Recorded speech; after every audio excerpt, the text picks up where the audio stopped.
Good evening, ladies and gentlemen, and welcome to tonight's coverage of the Apex O'Reilly series here on Full Throttle Television. My name's Brady Hanna. In the booth with me is Tony Solari, and here we are, Atlanta Echo Park Speedway for some Super Speedway racing on a speedway tonight for the Apex O'Reilly series. Should be a lot of fun. It's an exciting track, some exciting racing, and you never really know what's going to happen here.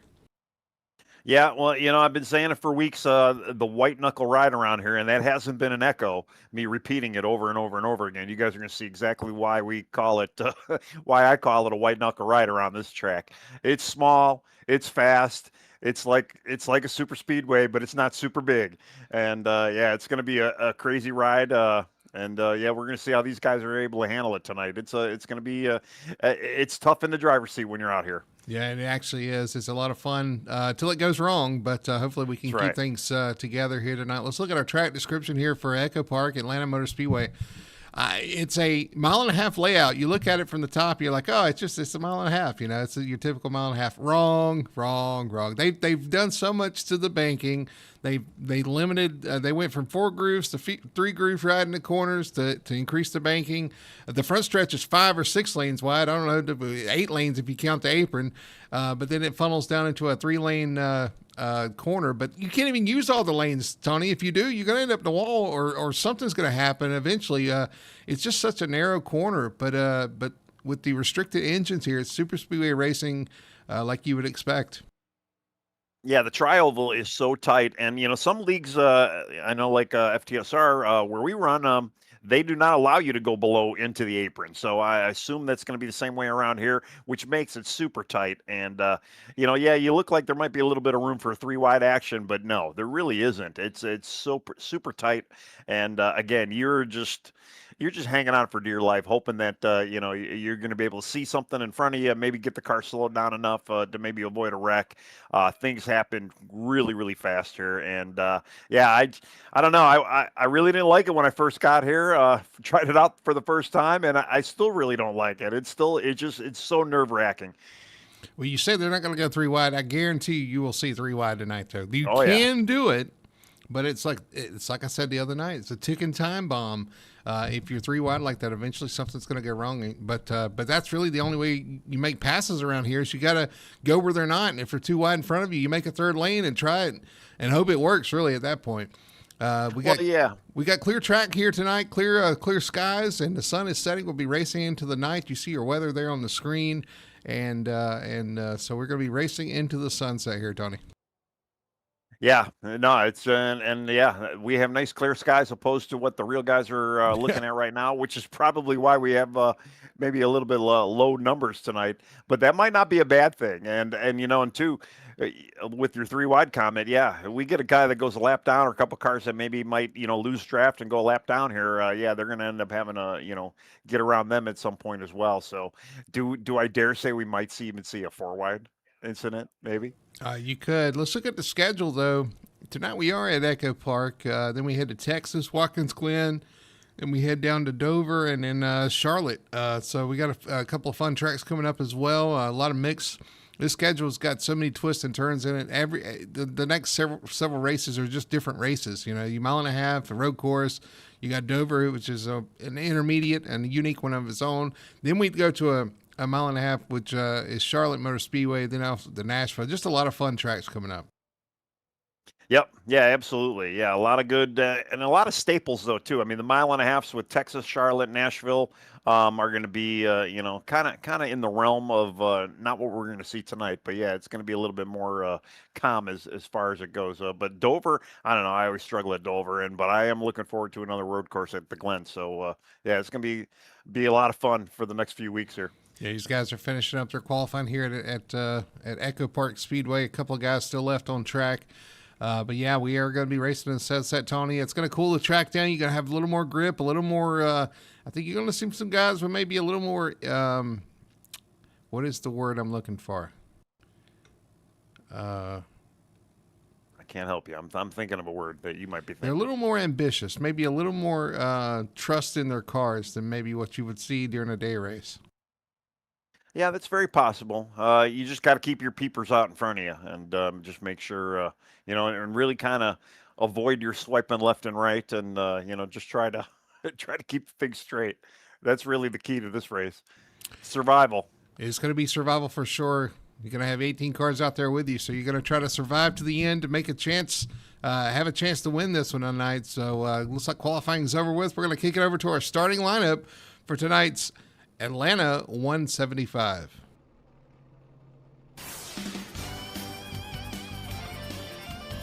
And starting from the pole is the number 75. That's where you expect to see him. It's going to be Mike Alexander taking the pole here tonight in his number 75 Ford. On the front row with him, the number 32 of Randy Watt. We saw some guys in chat cheering for him. Randy Watt's going to have a great starting position from the second position. Starting in third spot, it's going to be the 38. That is Trevor Dyer in his Ford. And alongside him is going to be the Chevrolet, the number 95 of Ian Perkins. Starting in row 3, it's going to be the 48 of Troy Sand. And starting beside him in the number 9 car is going to be the Cody Pierce machine. Starting in 7th spot, going to be the 42 of CJ Yates. And the number 51 of JR Hudson, going to start beside him in the 8th position. In the 9th spot, going to be the number 99, that is Chris Everett. And rounding out your top 10, the number 7 Chevrolet of Matt Ruddick. All right, starting 11th, car 84, we have Ryan Floyd. Then car 98, Thaddeus Friel Jr. in spot 12. Then we have Robert Brown, car 21 in the 13th spot. Matthew Doyle, car number 46 in the 14th spot. Mike Rhino, car 34 in the 15th spot. Zach Sikowski in the 69 car, starting 16th. Landon Rainey starting 17th in car 24. And then rounding out the 18 car field, you have Kyle Cortese in car number 8. Good looking number 8 machine there, starting from the tail of the field. We'll see if he can work his way through the traffic tonight. A lot of good cars and good drivers, a lot of consistent drivers. We've seen them a lot this season. We know exactly what to expect, but I'm not sure they know what to expect in this track here tonight. Yeah, exactly. It's when you're behind the wheel here, it's almost like you're hanging on, and you really just got to keep the car in front of you. You got to pay attention to everything that's going on around you. The tri-oval is the sketchiest part, just because especially if you're on the outside. I always find the outside of the tri-oval just real dangerous.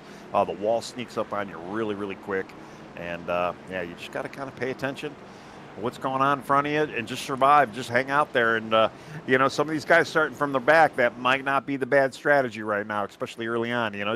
I'm looking at him like Mike Rhino. He doesn't necessarily need stage points, he just needs to finish. So hanging out in back might be the ticket tonight.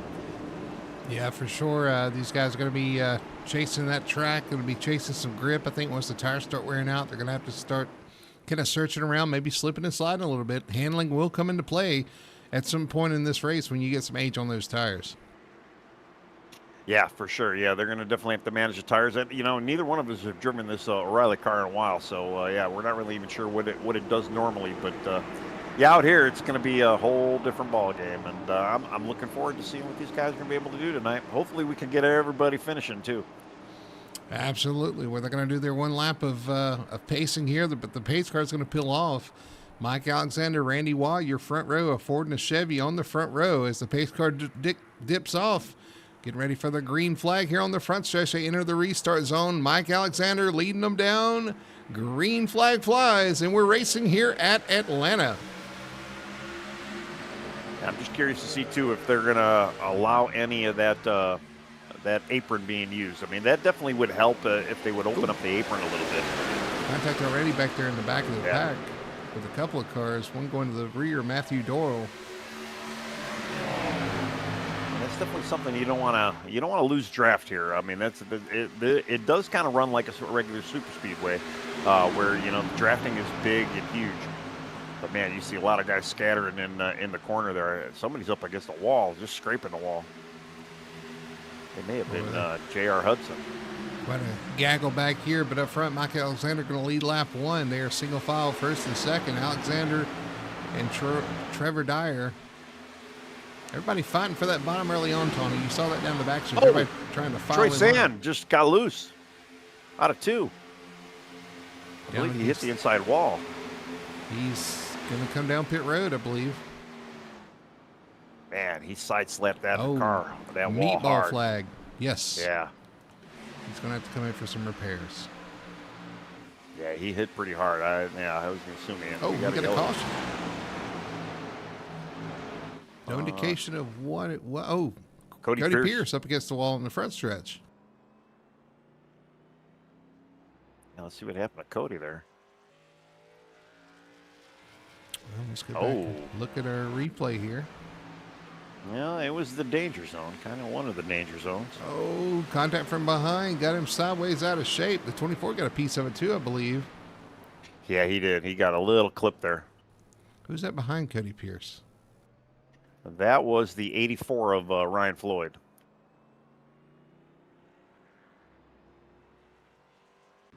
And actually, it didn't look like he got too much damage. Just a contact between him and Floyd sent the 9 around.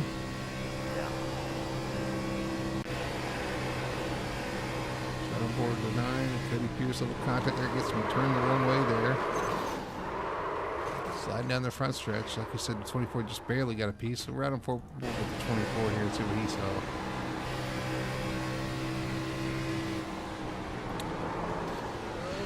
Just a scrape. I think he'll be all right. The 24 anyway. I don't know the 9, but the 24 just a little scrape as he went by. Well, looking at Kyle's car too, or not Kyle, Cody's car. He's going in, it looks like, for some service, but the back end he's got a little damage on, but the front of the car doesn't look bad. Yeah. Even though I know he hit the wall a little bit. A little tap with the front and the rear. Yeah. So yeah, he might be all right. Might be all right. All right, caution number 1 out tonight, lap 4. Yeah, I don't know if we talked about stage. We got our first stage at lap 34, and then the second one is lap 69, so we still got actual 2 stages. I always forget about that. So those are race analysis on your screen. 115 laps here tonight. 34 and a 35 lap stage, or length stage. You're racing to the end there, and I think everybody will be good on fuel to the end in that final stage as well, because we have a couple caution laps before we get going. Yeah, they should be all right.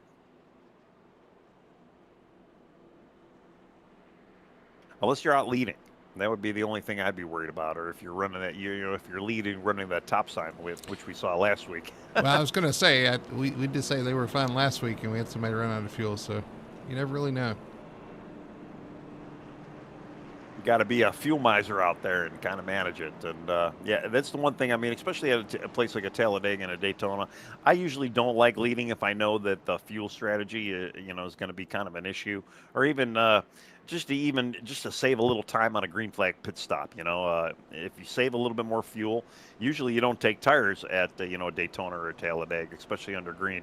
I'm not 100% sure if they're going to end up doing it here. I would assume they're probably going to take a little bit of they'll take their tires as well. So the fuel saving might not be as big of a deal, but you definitely want to have a little in the tank, because what do we got? We got 3 green white checkers as well, and that could always come into play as well. Yep, yeah, that certainly could be the case.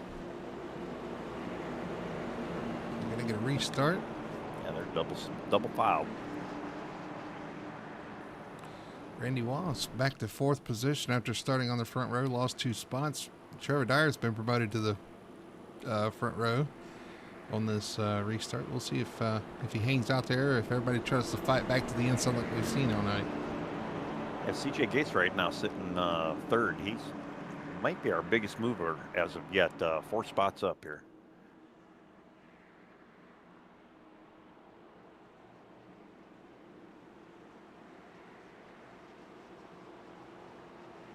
So some movers and shakers, and yeah, they're not going below that white line there as well. So I'll tell you, I wish they would move that apron down a little bit. Move that line down. Give these guys maybe a little bit more room to run here on the trial. Could just make it a straightaway, but I think we had that before and they changed it. So that would be fine too. Sure. All right, pace car is going to peel off. Alexander going to lead him down. Dyer on the outside.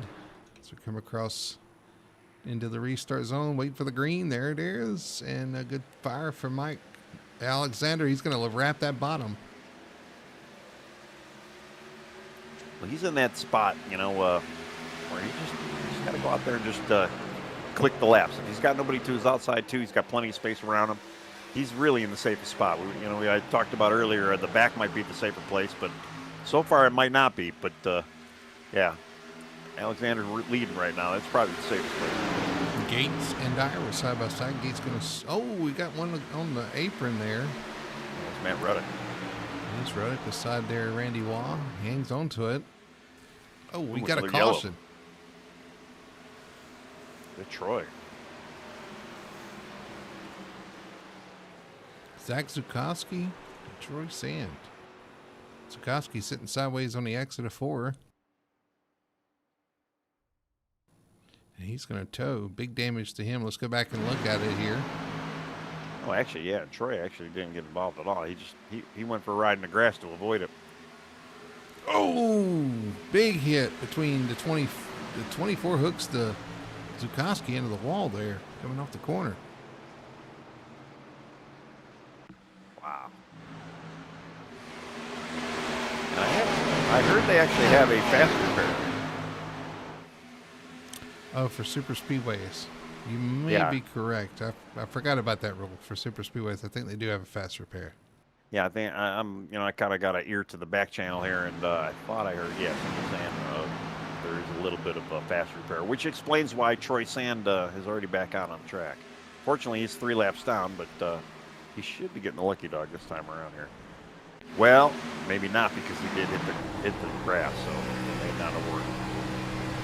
Right on board with the 24 here. And 24 probably got a good bit of damage on that one as well, because it ricochet off the wall. And we're going to take a ride with Zach Zukowski here with this ride. Hang on up the track a little bit. Turn down, hook there, and that's an abrupt hit into the wall. Yeah, well, Landon definitely has some rear spoiler, rear end damage.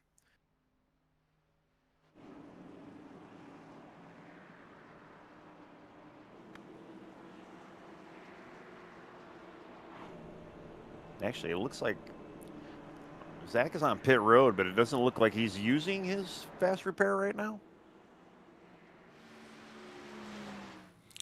And this car's pretty tore up. I mean, to me, that'd probably be the opportunity to use it. I don't know.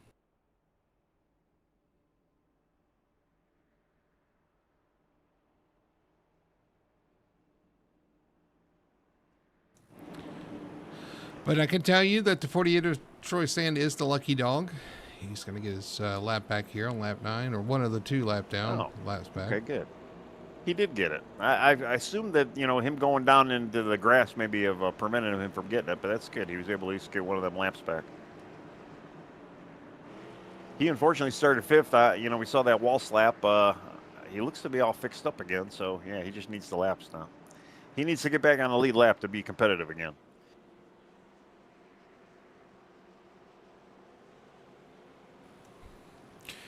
All right, well. They're double stacked up, getting ready to do it all over again.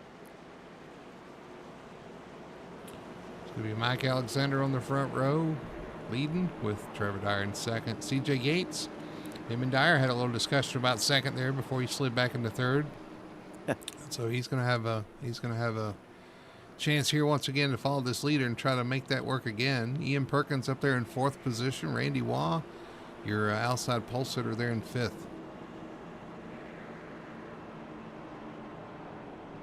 I'm kind of checking over chat. We're going to get to you. They've been pretty exciting right now. But yeah, Greg Dyer's in there. People are rooting on Troy. Let's see who else we got in here. Let's go Ian. Let's go Floyd. And Davies. He's explaining about the fast repair. Yeah, so if he had the fast repair turned off when he went to the pits, he might be stuck there. Yeah, that could be possible. Although he's back out on track. So there's Zukowski. He's back on track. I'm going to zoom in on that car, make sure. Oh, yeah, it's all fixed up. So, yeah, he was able to use it. All right, so all 18 cars still running. As the pace car peels off, Alexander leading them down. Trevor Dyer in second. Waiting for the green flag through the restart zone. Green flag flies. It's pretty much a mirror of what happened on the last restart. Mike able to stay low and takes the green, or takes the green flag, and then they're side by side for second. Yeah, well, we say it every race. I mean, that restart zone, it benefits the leader so much, and we just see it every race, every restart that, you get to fire off and catch everybody else sleeping, it looks like. And Gates able to take second this time by, so CJ up to second, gets a big run down the backstretch, onto the back bumper of the 75. Man, Robert Brown had a brown pants moment there. He dipped into the apron, almost got into Chris Everett on the outside there, but, man, they were able to make that work. Wow. Okay, Randy Waugh fighting for third. So Trevor Dyer going backwards right now in the preferred lane. He's in the non-preferred lane on the top side right now. Well, yeah, it's definitely not my preferred lane. I definitely I like having that stripe to kind of guide myself around. That outside lane again, especially in the tri-oval, it's so tight, and it's not even really a tri-oval. It's more like a kink where the car just seems like it really just wants to get out of shape. Front stretch. You see Ian Perkins dipping that car below that double line. Yeah, you don't want to go too far down there. There's a bump that transition down there. That transition is rough. There's a bump down there in the one. If you hit it, it kind of shoots the car up in the air. Here comes Trevor Dyer working the outside, though, with help from behind from Thaddeus Friel. A couple of teammates there on the outside trying to work that top side. Well, yeah, this is, even though it's not your typical Daytona or Talladega, there is a little bit of teammate play in action here. And believe it or not, you can actually do maybe a little bit of a bump draft as well. So, having teammates and having a little bit of extra arrow in whatever lane you're in is definitely beneficial. Yeah, it looks like more guys are filtering to that top side. Matthew Ruddick just jumped up as well. Meanwhile, CJ Gates looking like he might be a little anxious. Which lane do you go with here? Top, or do you block the top lane? Do you try to go for the lead? He's thinking about it. You can tell. He almost might want to dip on the outside there. But I don't know, man. To me, I'd rather stay on the inside.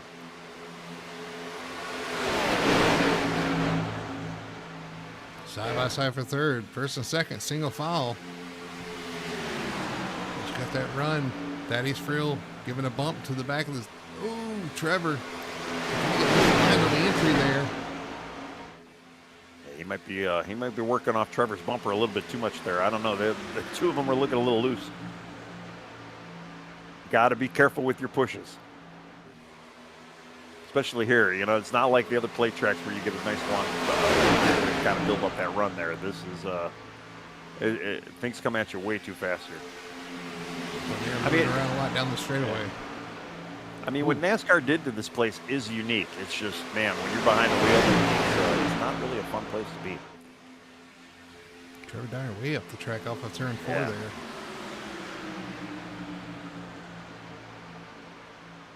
Actually, we got a bit of a breakaway, too. A lot of the guys kind of got separated. Tom Ford is sitting in 12th and beyond. They are all kind of just strung out back there. Even 2x2 from third on back. They're hanging right with their leaders as well. Randy Waugh will use that draft down the straightaway or down in the corners. Trevor and those guys using it down the backstretch. Trevor getting real loose out of 4. Like every time he comes around 4, or no, that's not Trevor, that's Thaddeus. You see that car just swinging out.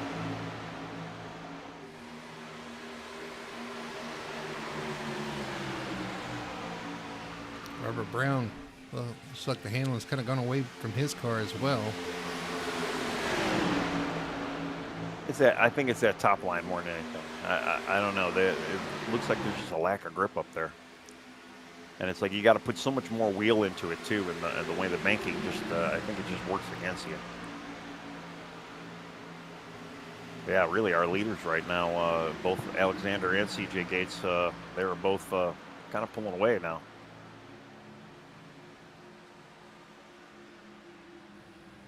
Trevor gets back down. Or no, that's not Trevor, that's Randy. Randy Waugh on the bottom there. Trevor's still at the top with Thaddeus Friel behind him. Ian Perkins filling that gap here on board with the 95. Looking forward at Randy Waugh in third. Yeah, I see a couple guys actually dipping below that white line. Now, again, I don't think iRacing will not penalize you for it, but I don't know if there's any rules for that with the league here. maybe you're not allowed to pass down there. I mean, you could dip down there if need be. Ooh, Trevi. Trevi. Trevor. Oh, and Ian Perkins out sideways there. Or no, yes, it's Ian Perkins. Now they're 3 wide on the straightaway. Ian Perkins on the apron there. Well, that was a safe place for Ian to go, honestly.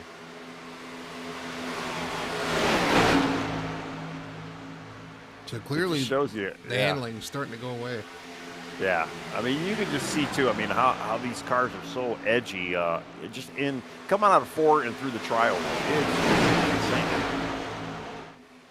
Tell you what, Randy Wallace broke free of that 2 wide battle. He's joined this the 2 car, now 3 car breakaway up front, single file. Yeah, and I'm kind of surprised that Trevor and Thaddeus have not moved down yet. Maybe get in front of. Thaddeus to get clear, I believe, and he does. So now 5 cars in line on the bottom up front. Well, not for long. Looks like we caught him. Now let's try and get back around him.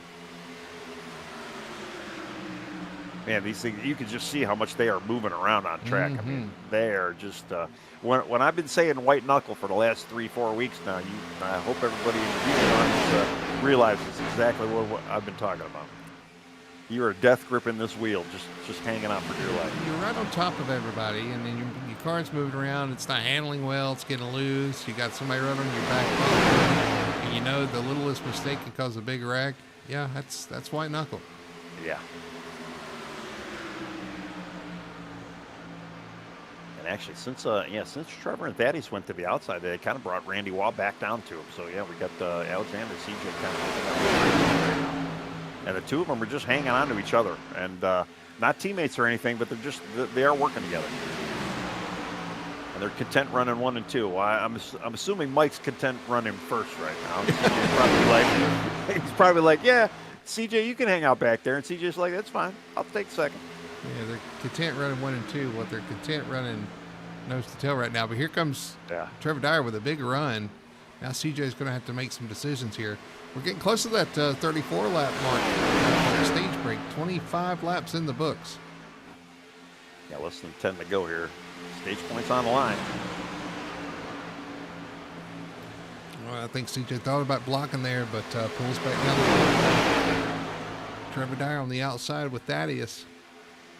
Yeah, Trevor's really just trying to make that outside work. He actually broke off. They broke away from CJ, or they got CJ kind of off of Mike there. Oh, here he comes to the top of Mike Alexander. Yeah, I'm going to be very impressed if they can get this to work there. I mean, granted, they are teammates and they're kind of pushing each other, but man, we are 2 by 2 up front here. I think Trevor's cleared.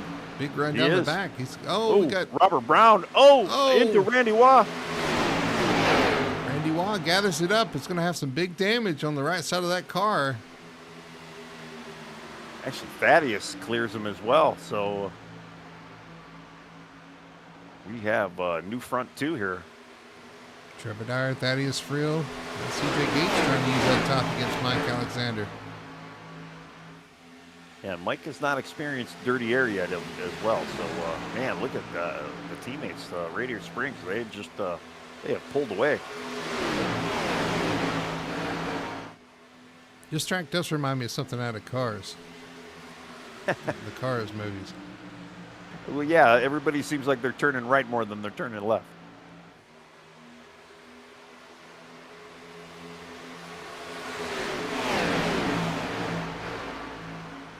They're pretty exciting, though, right now.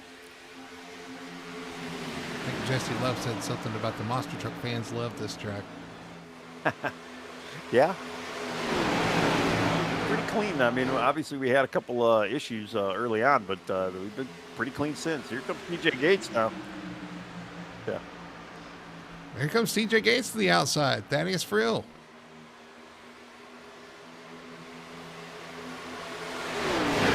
Robert Brown on the outside as well. CJ needs a little bit of more help on that top side, though, if he wants to make it work. I mean, Trevor and Thaddeus had themselves, helping each other to make that work, and it did. It finally did work. It took them a few attempts, but they got it going. CJ back to the bottom with Mike Alexander. Leaves Robert Brown lead the top side, and then number 21. Yeah, unfortunately, Robert's running too high of a lane. He's not getting the proper arrow, nor is he helping out that lane right now.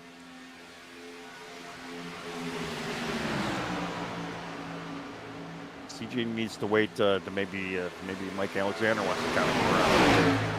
And maybe the two of them can maybe try to take that outside and see if they can do a reverse here. 31, lap 31. And we're racing to lap 34 for the stage. Yeah, we only have 9 cars in that lead lap, too. Randy Waugh, J.R. Hudson. We saw Randy get Randy's kind of on his own. And then Mike Rhino and J.R. Hudson kind of on their own island. We got a slow car on the front stretch. Matthew Doyle. Yeah. Looks like Zach Zukoski's come to a stop. Yeah, Matthew on the Doyle front stretch, actually. Caution is out. Yellow. So that'll be our stage break right there. Yeah, Matthew Doyle was doing 100 miles an hour around the track here. What happened to him? Oh, there was a big wreck. Lap 30 coming out of 4. Let's look at, see what happened. Starting with Zukoski here. It's already happened here. So we'll have to back it up. Racing with Matthew Doyle. Doyle touches the apron there. They're fine, though. Doyle up the track into Zukoski. Oh. Yeah, he got into the 24 first and then into Zukoski. Wow, that was a big wreck. Let's back that up again. Let's look at it from a different angle here. Doyle up the track into Zukoski. Oh, and the 24 just is at the right moment where when Doyle came back up on track, it turned him right up into Zukoski.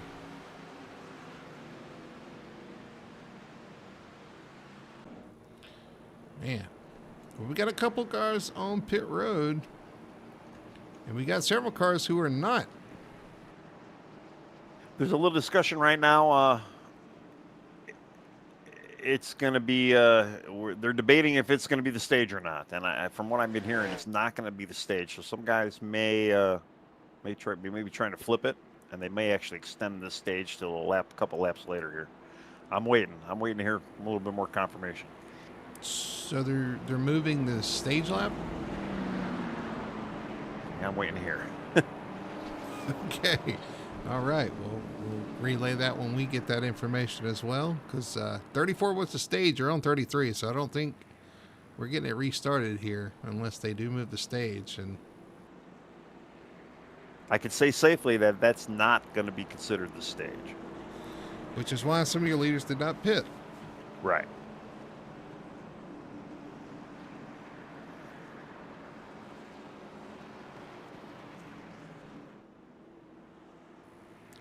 All right, well, while we wait to hear back on that, I do want to take the opportunity to look at the points as they came in tonight.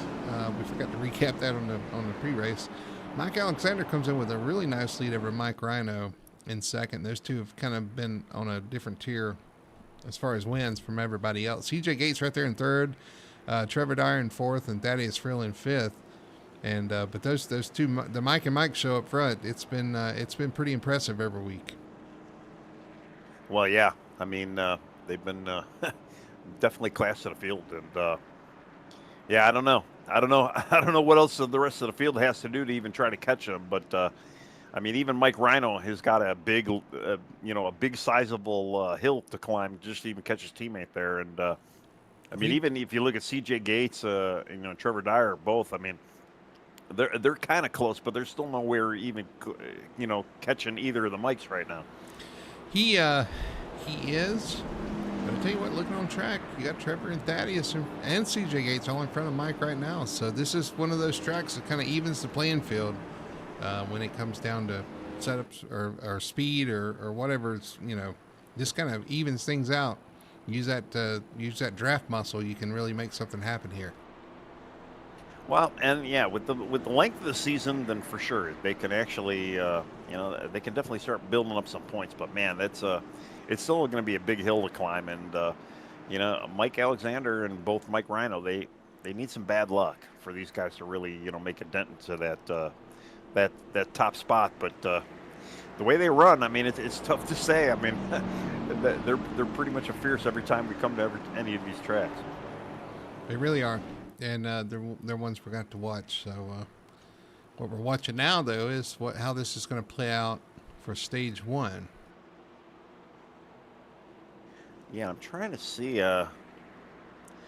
Again, I don't know what they're doing with the stage here, because I'm looking at 1 laps remaining in stage 1. I'm just reading this off of chat. I haven't heard like if they decided to move the stage to a different nunder.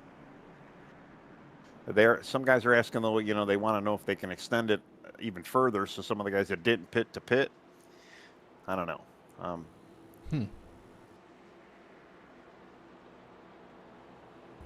Interesting. Yeah. So if they extend it too far, they're going to run into a fuel issue. Well, and I'm reading too, they have extended the caution lap again by 1 lap now to 3 laps to green. So yeah, we might see some guys coming down pit road, and then that may be considered their stage. So they're cautioning their way into the stage, it looks like.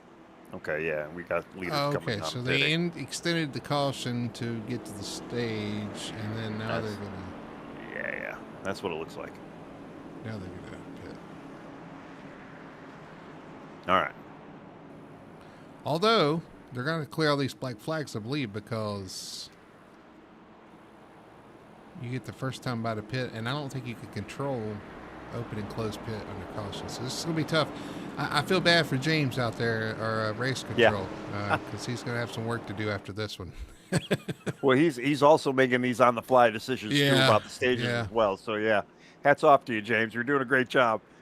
He's the unsung hero that doesn't get a lot of credit, but yeah, we'd like to throw a little shout out to James. So here's the interesting thing, though. Mike Rhino and Randy Waugh, they pitted the first time the pits were open. So they're going to cycle to the front of the field. They're not going to get stage points, but they're going to get track position here. Yeah. Well, I mean, if you think about it, I mean, they did kind of flip the stage in a way without necessarily flipping the stage. So, I mean, I don't know. To me, it seems fair game. But we'll see. Maybe they'll be forced to come around again. I don't know. Well, we've got 35 laps to the next stage break, but we went a few extra under caution.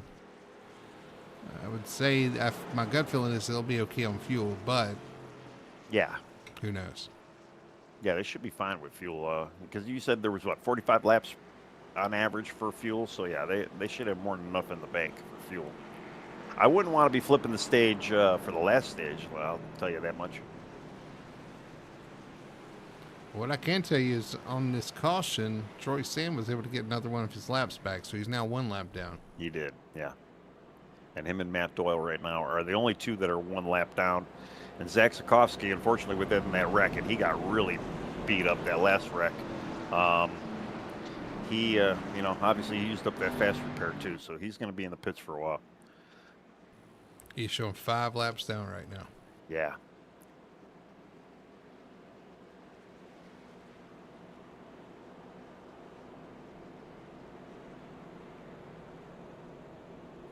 All right. Well, yeah, they're finally. Yeah, they're doubling up now. Pace car lights are off. Randy Waugh and Mike Rhino going to be your front row. Mike Rhino up 13 spots from where he started. He used that pit on that last caution to kind of jump up in the running order. He's going to have a chance here to race for the lead. That was a very good, good move on his end, and even Randy as well. Randy we saw kind of fall into the back of the field. He was kind of almost 15th before that caution originally came out. I think he was the one that had contact with. Yep. Who was it? Ian? Was it Ian Perkins? No. I think it was either Ian or Robert Brown. Either way, he's going to be able to rebound. Yep. Kind of wonder if he used his fast repair when he came to the pits. I would have to go back and look for that, but yeah, possible. Just curious. If so, you might race a little more careful now, knowing that you don't have that in your back pocket. Well, yeah, definitely. But then again, when they throw that green flag, that rational thinking sometimes goes out the window. So we'll see what happens here on the restart. It's going to be Randy Waugh leading Mike Rhino, 1 and 2 there on the front row. Pace car peels off. They enter the restart zone. Green flag flies, and we get back to racing here at Atlanta. Well, looking at the pit, Randy was in and out. I mean, he didn't stay very long, so yeah, he may have used up whatever he had, because the car looks clean right now. First and second, single file. The battle is for third. Rhino and Thaddeus Friel side by side. Yeah, you can see how that outside line just got hammered by the inside. Don't be playing those sound effects. I had a delicious burger for dinner today. But we don't all need to hear Yeah. about it. Close racing for third there. Thaddeus up the track just a little bit. Mike Rhino got that momentum on the top there. Oh, Robert Brown down in the apron. He saved it. Off the pace there, but he does save it. Oh, Yeah, wow. oh. Little drift action there. All right, battle for second. Rhino's used that outside lane. He's up to second, side by side with Trevor Dyer. He's got help from behind from Mike Alexander. Yeah, well, we talked about teammates, and yeah, now the Canadian crew, Rev Racing, they've got that outside line moving now. Something wrong with Thaddeus Friel. He's off the pace, backed up a little bit there. Yeah, I almost wonder maybe he just Had a moment. had a little moment to kind of choke him up there.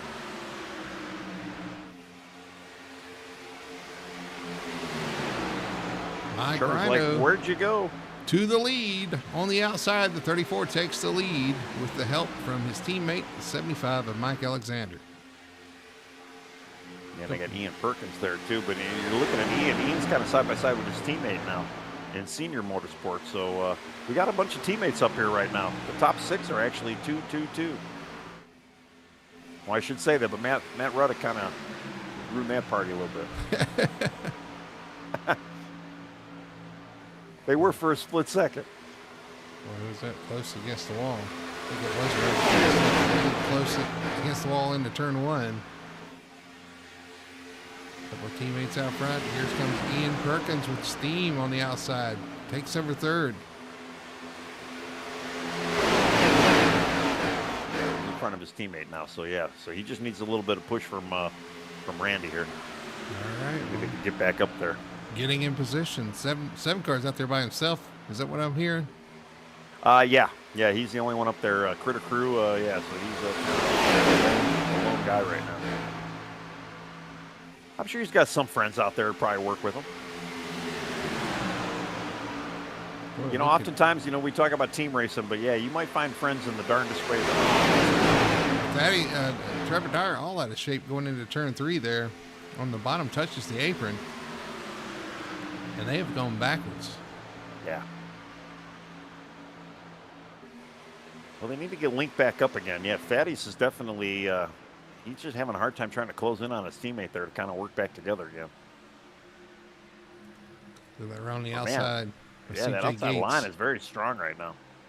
But they've got strength in numbers, so that's kind of where I'm leading. Oh, Ian wow, Perkins with a he- wiggle up in the side of Ryan Floyd there in the 84. That I was don't think they close. touched, but wow, that was Oh, tough. okay. Maybe they didn't, but it was so close. It was enough for Ryan to say, I'm going to go back on the inside. Yeah, let me get over here.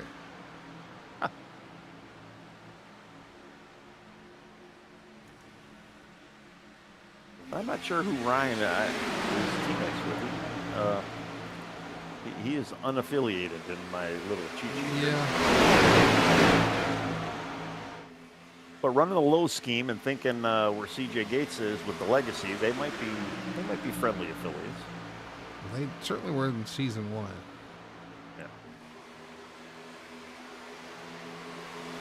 Yeah. Man, I'm really impressed with what's happening in the middle of the track work. The mics, I should say. They should call the team the mics. I mean, to be quite honest. Mike and Mike show. They run that top side. Dyer back up there with them, with Thaddeus Frill. We were just talking about them being towards the back of the pack, and here they are working their way forward on the outside. Yeah, well, like I say, at that point they had the strength in numbers too. But yeah, Thaddeus is still kind of having a hard time trying to stay. And it's kind of hurting that run there. But then you think too that they made all those moves early on the outside line, and right now that outside line is occupado. And you almost wonder if that might be Mike's strategy up front to kind of stay in the middle of the track here, maybe stay in that upper groove and force these guys down low. Those guys back here trying to sort things out and find out where they need to go here. Still 2x2 back here. Ruddick back here with Ian Perkins, Randy Warren. And that's not, if Randy did use that fast repair, that's not where you want to be. No, unfortunately, yeah. And again, I don't think he had a whole lot of damage. He was in and out, though. And I mean, and the way the fast repair works, it doesn't matter if you're completely destroyed or if you have like a little nick on your car, it will fix it, and that's it. But if you don't have it unchecked when you go in the pit, it's going to use it, regardless of how much damage you actually have. Driver with 84 Floyd. 7 Ruddick right there. They are keeping it mighty spicy up here. I mean, they're not really on top of each other, though. I mean, the top 6 are, but the remainder of the group is kind of spread out a little bit. I don't know. Everybody's together again. Yeah. Yeah, and that changes from lap to lap. Now Trevor and Thaddeus trying to use that bottom lane. That's open the door to CJ Gates and Ian Perkins, who's following Mike and Mike right now up top. One of them needs to change their name to Ike. We call him Mike and Ike. Yeah. I'll tell you, it's just, the lane, the drivers go where the power's at, and if the lane starts moving, it's no different than your Monday morning commute into work, on the highway. The lane that moves is going to get the lane with the cars. Yeah, Ian shot straight up the track. Thaddeus Frill on the bottom. Ian Perkins up the track just a little bit. Just casual contact in the corner at 180 miles an hour. Yeah. But yeah, if Trevor and Thaddeus can maybe start clearing some of these Thaddeus is all over the place. His car is not handling well at all. He is having a hard time on the bottom. Well, he was having a hard time on the top as well. So yeah, he's what's really kind of hurting this lane right now. I mean, Trevor was even side by side with Sanders for about a half a lap, and kind of faded away with Thaddeus had his issue. And we are running to lap 69 for the stage, so we've got about another before we hit that. It's going to be a nice stage. Yeah. Oh, contact with Thaddeus and Ian Perkins. That time, that was Ian coming down the track into the side of Thaddeus. Yeah. Thaddeus like, hey, I don't need any help here. Hey, I'm down here. Yeah. Oh, my goodness.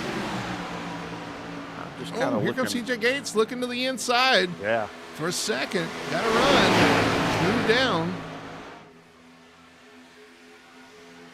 Like I say, Trevor really hasn't been getting much help from his teammate. Let's see if Trevor actually wants to help CJ here, maybe to try to propel this line of, in front of these mics here. Boy, it looks so hair raising even going down the front. Notice I don't say straight away. Oh! CJ gets a little bump. Oh no! Trevor Dyer turns sideways into the pack. Caution flies. The cars go spinning down the backstretch into turn 3. One of them being Randy Waugh. Randy Waugh turned backwards. Wow, Thaddeus actually did a good job of slowing down, though. Stay off his teammate. I mean, they did have a little contact there, but otherwise, he could have made it worse for his teammate. So caution number 4 out here at lap 55. Let's go back and look at it here.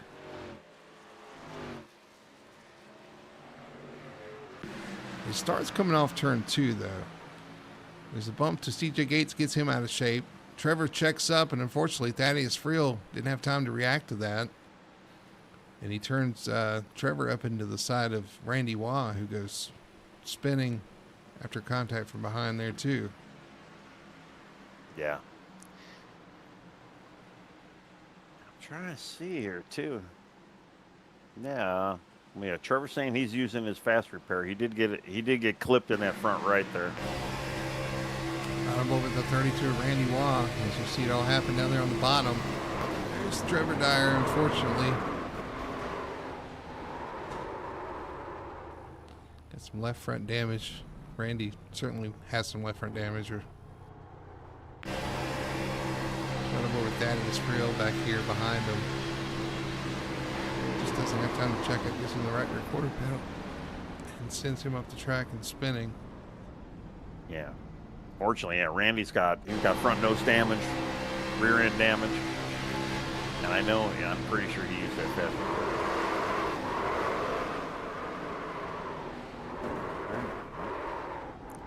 I had to go back too because we did have a little bit of a race for the lucky dog there with Troy Sam and Matthew Doyle. Waiting to hear who got it. I think Matthew Doyle.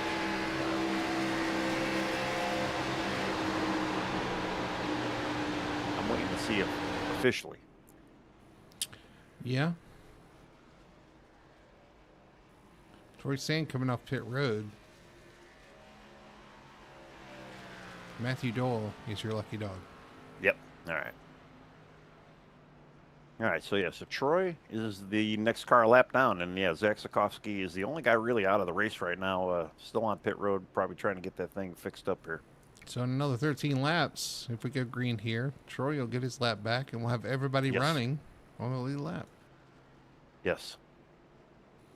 Yes. Yes.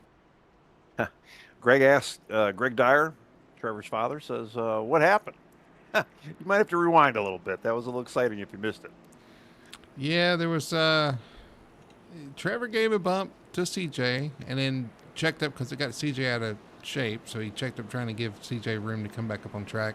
And unfortunately, Thaddeus didn't have time to react, got in the back of Trevor, turned him up the track, turned into Randy Waugh, who spun as well.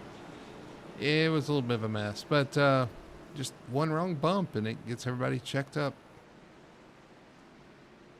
Yeah, he's using his fast repair, so he'll be back in the game here. But with one fast repair used, that means you got to have a good, clean rest of this race. So a little bit more caution out there, because we still have yet to even hit halfway. We're almost there. You got an update on the real race, Tony? They are still off due to weather, and yeah, they haven't. They're playing replays and stuff right now. Oh, okay. So track drying in progress. I mean, I guess, yeah.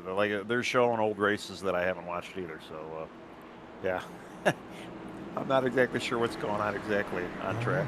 So you're not missing anything. So if you tune into this race, waiting for that race to resume, we are still in hold pattern for that. So we still got some action to take care of here tonight. 57 laps in the books, 115 laps total, 59 laps to go. So we're right at halfway for tonight's race. We do have a second stage coming up at lap 69. Nice. Yes, it is. And then we'll race to the end there. Yep. All right, here we go. Pace cars off. Mike Rhino, Mike Alexander up front. Now the teammates side by side instead of in line. Let's see what happens here on this restart. Green flag flies. Rhino with the jump there. Alexander going to try to slip into second on the bottom. Yes, he's going to clear.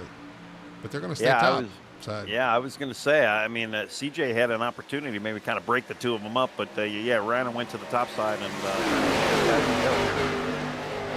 so yeah, so CJ's got Ryan Floyd behind him, and yeah, I'm hearing on in chat as well that yes, Ryan may be part of the Legacy Motor Club there. So let's see Ryan give CJ a little push here. Let's battle the mics. All right, that brings everybody back together too, Tony. We had a little bit of a breakaway from the packs. Everybody back together now once again. Oh man, Is that Trevor Dyer that just creamed the wall there? There's Wow. Ian Perkins in the wall into turn one. Well, yeah, Ian hit it even in front. Oh, another 3 wide. Robert Brown on the bottom. Man, think skinny. Oh, here we go into turn three. Oh, he's up the track a little bit into the side of Perkins. Wow. That And battle up front is starting to get there. Yeah, Ryan Floyd has caught has got up to a CJ there, and they're kind of working together here, try to take it to the mics. Ooh, close racing through the corner there. CJ Gates Fatty up the track. Hit the wall now. Well, that's not what we were a little watching. behind him. Well, that's what I was watching, sir. There's a lot of action going on behind these guys as well. Robert Brown up on the outside of Chris Everett. Racing for the lead up front, though. Mike Alexander, CJ Gates, side by side still for second. Rhino leading. Trying to give all that help to his teammate there. Working really good on that outside line. I mean, Ian down low. Ian Jared Perkins Hudson into the wall. and- Oh, we got other cars wrecking. Thaddeus Oh. Frill. Chris Everett involved. Caution That was- flies. Yeah, Thaddeus. Wow. Caution number number 5 out tonight. Actually, it looks like it started with J.R. Hudson just getting a little loose. I don't know if he actually tapped the wall. No, he did tap the wall, just got loose. All right, let's go back and look. We'll focus on Hudson here and see what happened here in turn 2.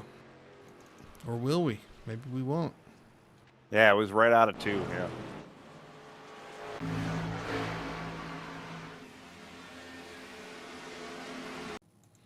Let's back it up just a little bit here. Hudson gets loose coming out of the corner and is down into Ian Perkins. Shoots him down the track, but he comes J.R. Hudson back up the track, and that slows Thaddeus Frill. No. Was that Trevor Dyer? Right behind that. Trevor kind of clipped JR back down into the apron after he came up, and then Trevor was there, and then helped JR get all the way back down. And Thaddeus couldn't get slowed down in time, got in the back of the 99 of Everett. Let's back up and see how they came together. I'm curious to know if even Thaddeus saw a lot of that stuff that was going on in front of him there. Everett checks up, I think, right here. Yeah, he does, and gets hit from Thaddeus Frill, which was a big hit. He hit the wall with the back of his car, knocked up in the air, and actually Thaddeus went underneath. Yeah. Of And Chris lost his hood and major damage. Hits the 33. He hits with the front and knocks us back up in the air. Yeah, he actually goes underneath him a little bit, but that's a pretty big hit for both of those guys. Yep. And I don't know who's taking fast repairs or not, but I think Chris, well, he's on pit road right now. Maybe he already used his. Well, Everett doesn't have an engine, so he's going to have to use one if he has one. Yeah, well, he's just sitting in there. I almost wonder. Towed. Oh, yeah, he did. He towed. Okay, so maybe he's already showing a lap down. Good news for Troy Sand, though. Got his lucky dog. He'll be back on the lead lap now.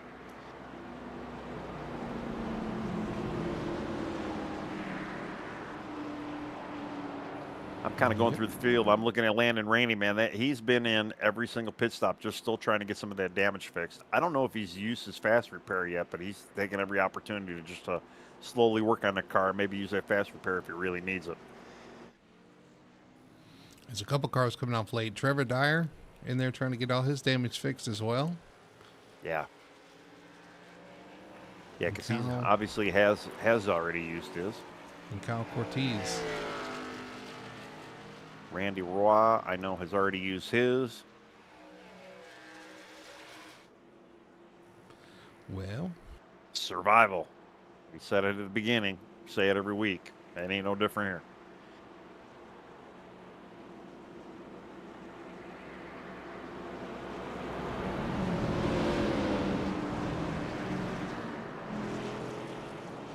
Yeah, they're stacked up and pace car lights are off. So we'll be going green. It'll be a short little shootout to the stage here.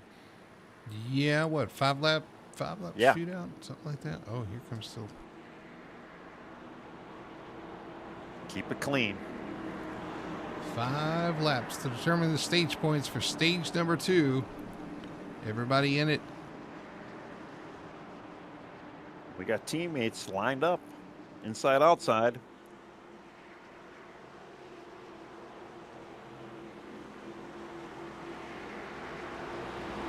Here we go.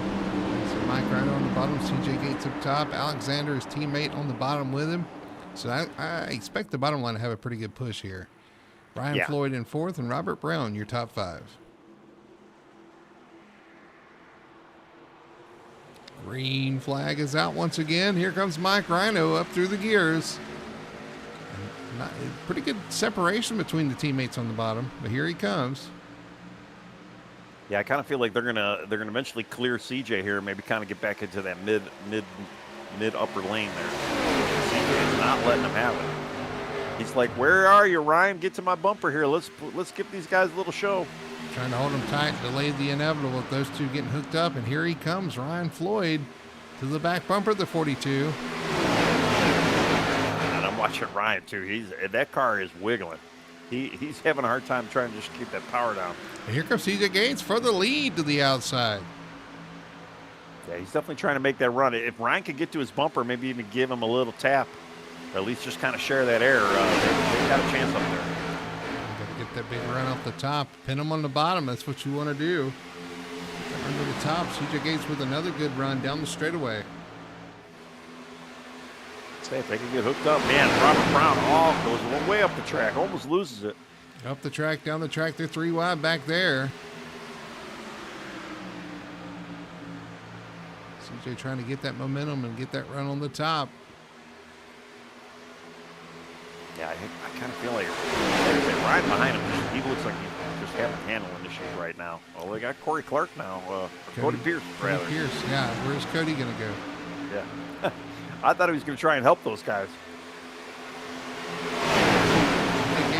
Working that outside, starting to get even out, getting even with our leaders here as they go all the way down to the bottom on the apron. Yeah, like I said, I don't know if that's out of bounds, but yeah, CJ's got he took the lead there. 42 to the front. CJ Gates takes the lead here on lap 68. Pit lane is closed. I believe this is going to be Stripe one's 10th. Oh, and yeah, Ryan gets in front of the leader or third place right now. So the 2 cars pushing to the top. They clear. Here comes Thaddeus Frill trying to use the top as well. CJ and Ryan, they just need to hook up and just stay together here. We got 1 lap to go for stage. Last lap for the stage. CJ Gates, Ryan Floyd, 1 and 2. In a battle for third on. Thaddeus Frill trying to get by Mike Rhino and Mike Alexander, but they're going to pull in front. As a matter of fact, the bottom lane's got a head of steam going into 3. Here comes Mike Rhino looking to the top with Ryan Floyd. Yeah, he doesn't have any help, though. Yeah, can't get it. So it's going to be CJ Gates taking the stage win here tonight. CJ Gates, Ryan Floyd, Mike Rhino, Mike Alexander, Thaddeus Frill, your top 5 for stage points. Well, that's definitely that's how you got to get it done. You definitely got to have friends, and it looks like you got to almost have that shades of 2-car tandem, which we kind of been seeing that a little bit tonight. But yeah, you got to get these guys. You got to get linked up, and you got to work together. I just have a feeling though that back car, like Ryan Floyd there, you could just see how much he was out of shape in that dirty air, and it's not too easy to kind of stay with that leader here. So CJ Gates with a little help from the 84 Floyd going to take stage win number 2. And then Mike and Mike show 3rd and 4th. Thaddeus Frill up to 5th after getting involved in that last accident. He came down, got tires, got a faster pair, and shot back towards the front. Yeah, I almost thought he was going to be a spoiler there for at least one of them, or both of them, Mikes, I should say, to maybe take a stage point from these guys. Because everybody in the field knows, and we've already seen the points that, yeah, both Mikes do not need the extra points right now. So any little point advantage you can get over the 2 of them is definitely going to help your cause there. All right, but yeah, I assume pit road is going to be very busy, and I believe Matt Ruddick is going to be getting the lucky dog this time around here. All right, Gates leads them down. Ian Perkins stays out here. Yeah, he does. Well, I almost wonder, he probably pitted the last time around, and yeah, Ruddick's going around for that lucky dog. He is unfortunately 2 laps down, so he's going to need another one. But yeah, I almost wonder if Ian said, "Hey, I'm just going to stay out." Well, Why let's not? see. I pitted. I don't have much damage, or I got my fast repair, and Chris Everett obviously stayed out as well. Although Chris is he's multiple laps down. 63, lap 63. That's 55 laps. Yeah, I mean, I assume too he's banking on another caution, which I have a feeling we're probably going to see. So he's probably not, he's gambling, but he's gambling with house money maybe.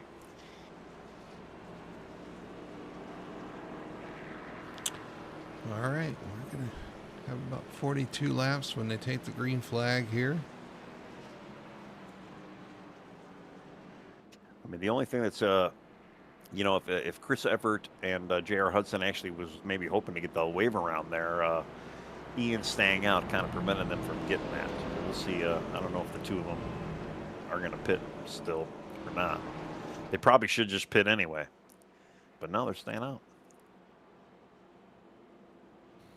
Can't wait to see how this one shakes out. It's been exciting so far up front. Been a lot of tough racing. It seems like the outside lane's where you want to be, but it takes some time to get those moves made. And it takes some friends, too. It does, yeah. And, yeah, we got a whole new front line shakeup because I believe, we're going to have Ian Perkins and Thaddeus on the front row with Randy Waugh rounding up the third. So Randy having a good rebound right now as well.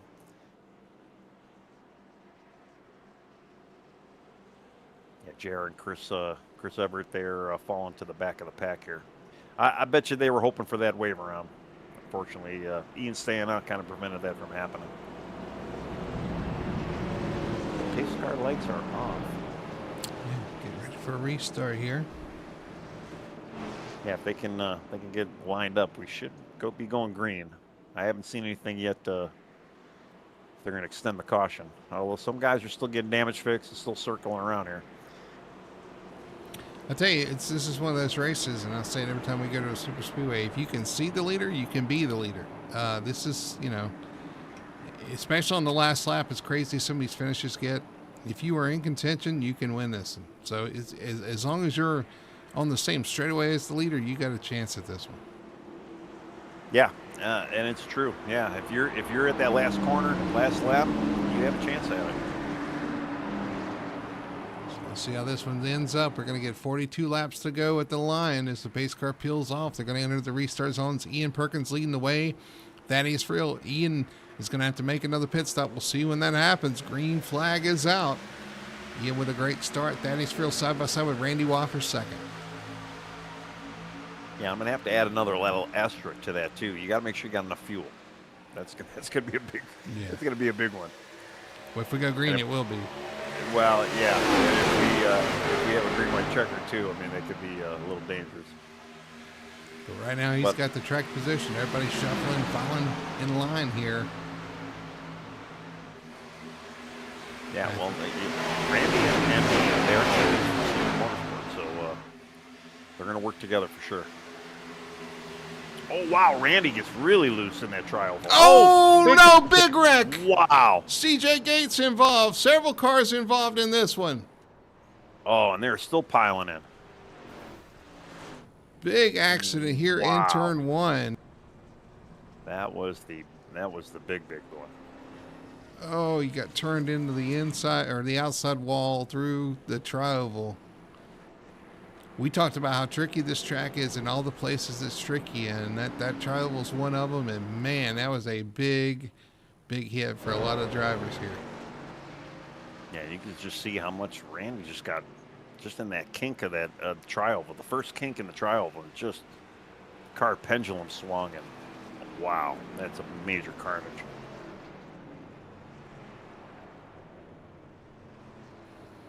All right, let's go back and look at this one again. We'll start with Randy Waugh, because I think it kind of started with him, and he's struggling getting back to the pits here.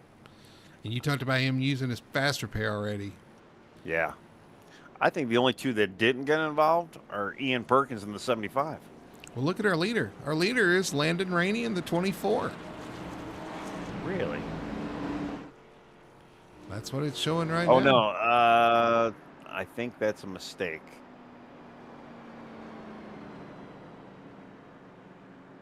I think he passed the pace car preemptively. That's what I'm hearing over radio right now. All right, well, let's go back and look at our... We'll let them sort that out. We'll go back and look at a replay here. Caution number 70.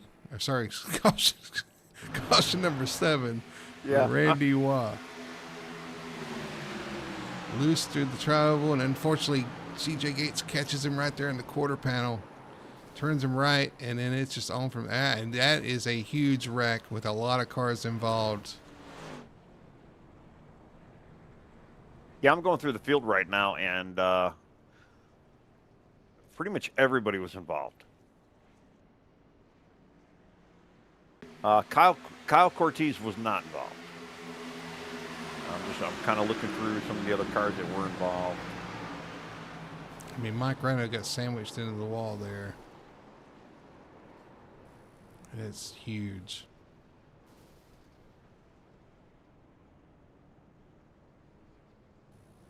Give me some good cars to ride on board with.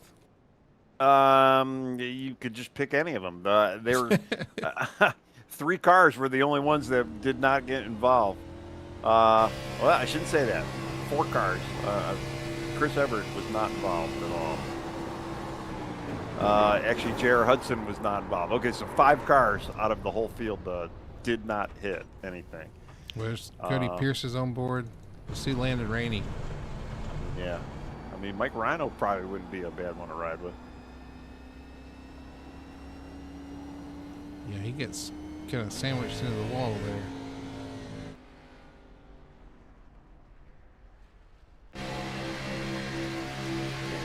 Ride.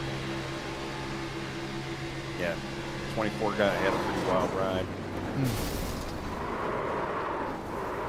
Robert Brown had a pretty wild ride.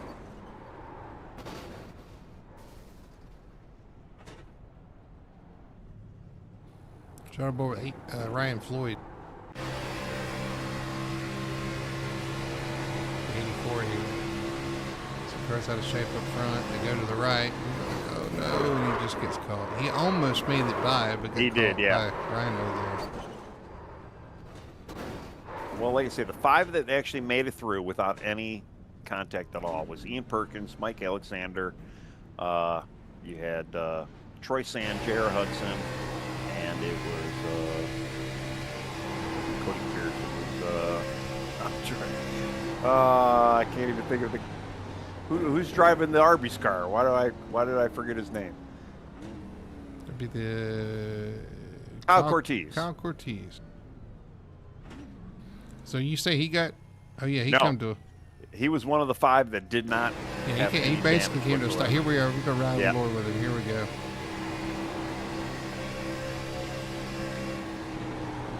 See, oh, it's so much carnage. Parts flying. Probably cut a tire down running over that trunk lid he just ran over. And just decides, you know what? There's a lot of torn up cars. I don't want to be one of them, and just basically comes to a stop and picks his way through. Yep. And then he goes to the very, very high side of the track and says, this is a safe place to be. But yeah, man, there's a lot of cars out too, especially with a lot of the fast repairs being used up. Randy Waugh, his engine was smoking. I think he's probably done for the night. So Troy Sand. Ian Perkins decides to stay out again. You know what? You know who looks like a genius right now? Yeah, Ian Perkins. Ian Perkins for staying out. He stayed out and got in front of that mess. And basically they wreck right behind him, and he's scot-free. Wow. It's a night of survival, and yeah, the main thing to do is survive at any cost, and yeah, Ian did just that. All right, well, 37 laps to go. If we get enough caution laps, he should be fine. Well, I don't know. It's What gonna need a is lot his of. fuel gauge Let's looking look. like? Let's look at it. 29 laps. We got 37 to go, so he's about He's 8 definitely gonna short. have to. He's definitely gonna have to come down at some point. Yeah, got plenty of time for that. What he doesn't have is damage, and that's a good thing. All right, here we go. Pace cars off. They're lined up. We're going to try this one again. Ian Perkins out front. Alexander in second. Cortez, Rainey, Dyer, your top 5 as the green flag flies. Well, this really screwed up the teammate formation as well. So, yeah, everybody's kind of all over the place here. We've got, I'm looking at out of the top 6 right now, Critter Crew has only got 2 guys. And that's Landon Rainey and Matt Ruddick. Boy, and Rainey, a little wiggly there off turn 2. Got a new dynamic here in the middle of the pack here. Oh, got somebody in the wall.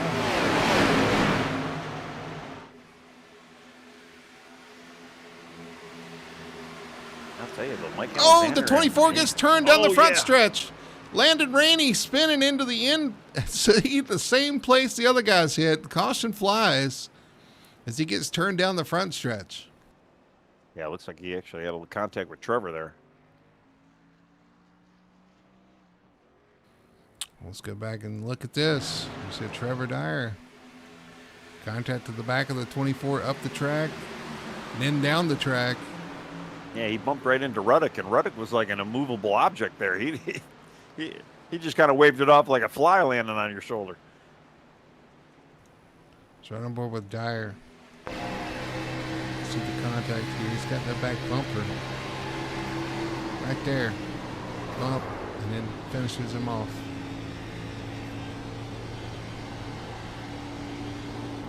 What's that P word that you used earlier? P word? Yeah. I remember. Patience? Yeah, it is.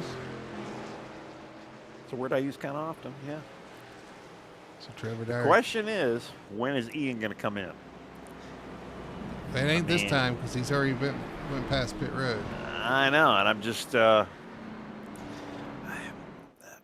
could see why he's staying out there, and he's probably smart for doing so, but I don't know. I would hate to have that that lingering over your head that, you don't want to lose too many laps. I mean, we're only down to about 30 laps here, so a little over 30. You don't want to, and there's not a huge field left, I should say, but, yeah, we're only, what am I looking at here? We only have 8 guys on the lead lap right now. Yeah. There's several cars one lap down. Yeah, I'm trying to think who's actually going to be getting lucky dog this time around. Oh, Robert Brown, it looks like. Maybe?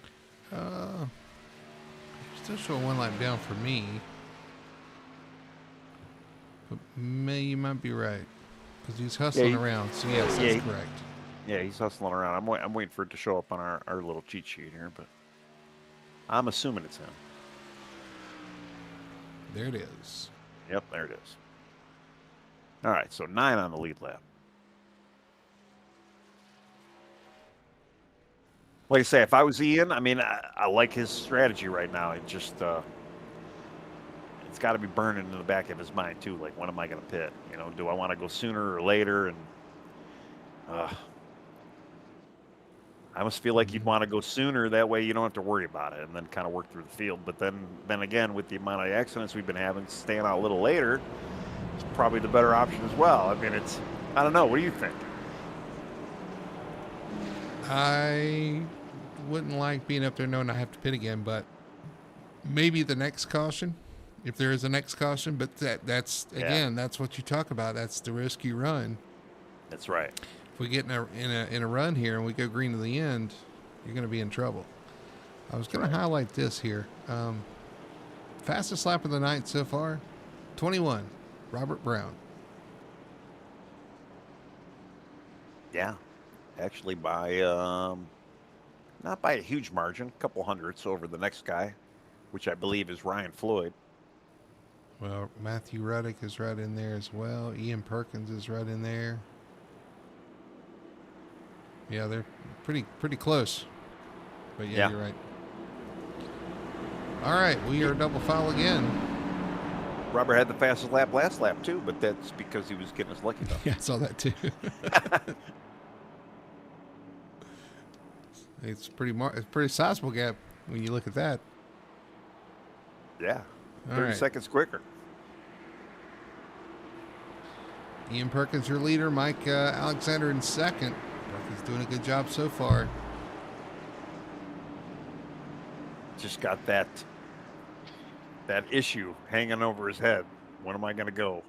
And you got to go. Well, you're hoping you drag some people off with you when that happens. Yeah.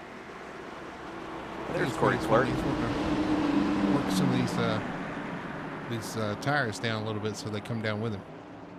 Yep. All right, here we go. Pace car's off. 32 laps remaining here at Atlanta. Ian Perkins fires off. Green flag is back out again. I think it's a great shot. Unfortunately, when you shoot out that much in a speedway like this, it's just a matter of time for the slinky to catch right back up to you. Watching this mid-pack. 3 wide here. Mike Rhino in the middle. Landon Rainey. Who's that on the bottom? Yeah. Cody Pierce.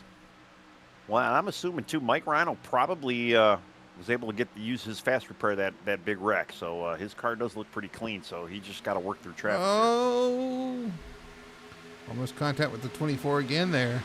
Yeah.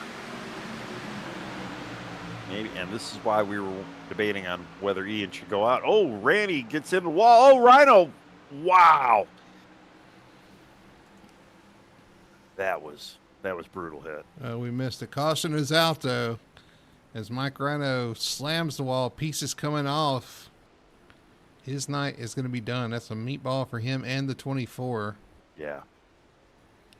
Let's go back and look at the caution. Rainey tapped the wall and came right down into Mike. Well, I think he tapped the wall because there was contact between Mike before that. I think there was some contact in the tri-oval or in the quad oval before, from what I just saw here in the replay. There may have been a little bit of contact there. Yeah, they were pretty tight now that I'm looking at it here. Here we go, right on board. No, I don't. I take that back. I don't think it was. It was close, but yeah, nothing 24. visible at least. Hit the wall there, bounced off the wall into the Rhino machine, and ended his night. Man, Chris Everett had a bird's eye view of that, and believe it or not, I think he scathed right through that. Let's see. Let's right on board. May have had a little clip off the 24 there. No, he hit Mike Rhino pretty good. I think he hit Oh yeah, he 24 did. too, a little bit on the side. So Oh yeah, okay. pretty good damage. And he's going to head to pit road again, along with some of our other drivers. But you know who didn't hit pit road? Let me guess. 95. Ian Perkins. He's going to stay Well, out again. Yeah, with all these cautions though too, what's the chance that he might be able to save enough fuel? That's why I was saying, if we get a rash of, that's what I said a couple of cautions ago. If we get a rash of cautions, he might be all right. All right, well, let's turn up the fuel meter. Where's he at now? 20 laps and 28. He's still 8 laps off. That's supposed to factor in caution laps, but I don't know if it is or not.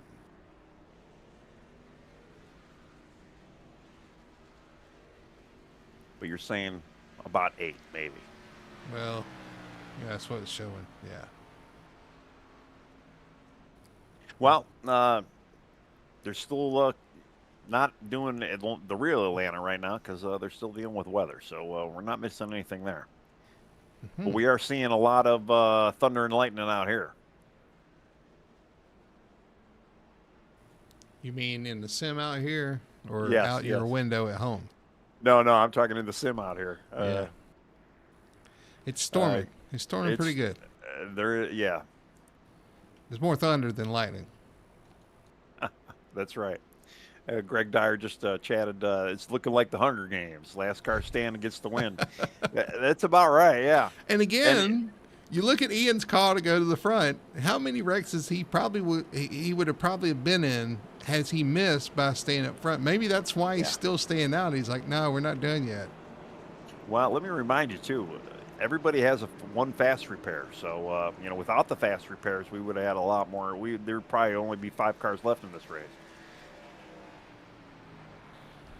But yeah, they've been making it kind of fun for us here.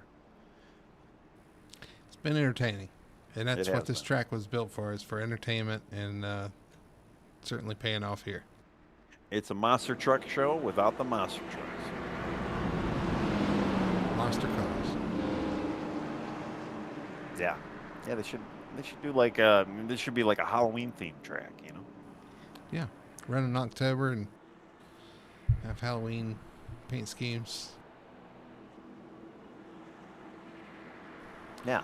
I'm sure Apex, with all their fancy paint schemes, could certainly come up with some cool things. So Yeah, and that's the one thing, when we first, started broadcasting this league last season. Their cup level was bringing out really awesome paint jobs week in, week out. Not necessarily haven't seen them. I mean, there's quite a bit of really good paint jobs out there, but not the mixture that we're used to. there's some wrinkled paint jobs out there. Wrinkled. That's right. Sheet Yeah, metal they're all tonight. Yeah, wrinkle finish. But that's what you get here at Atlanta. Pace cars off. They're going to head to the restart zone. Ian Perkins, Alexander again out front. And green flag is back out. You got Kyle Cortez up there in the mix now in that 8 car. Ryan Floyd and Cody Pierce, your top 5. Just trying to watch that outside line move here. Waiting to see if Ryan can maybe actually get back up to his teammate there.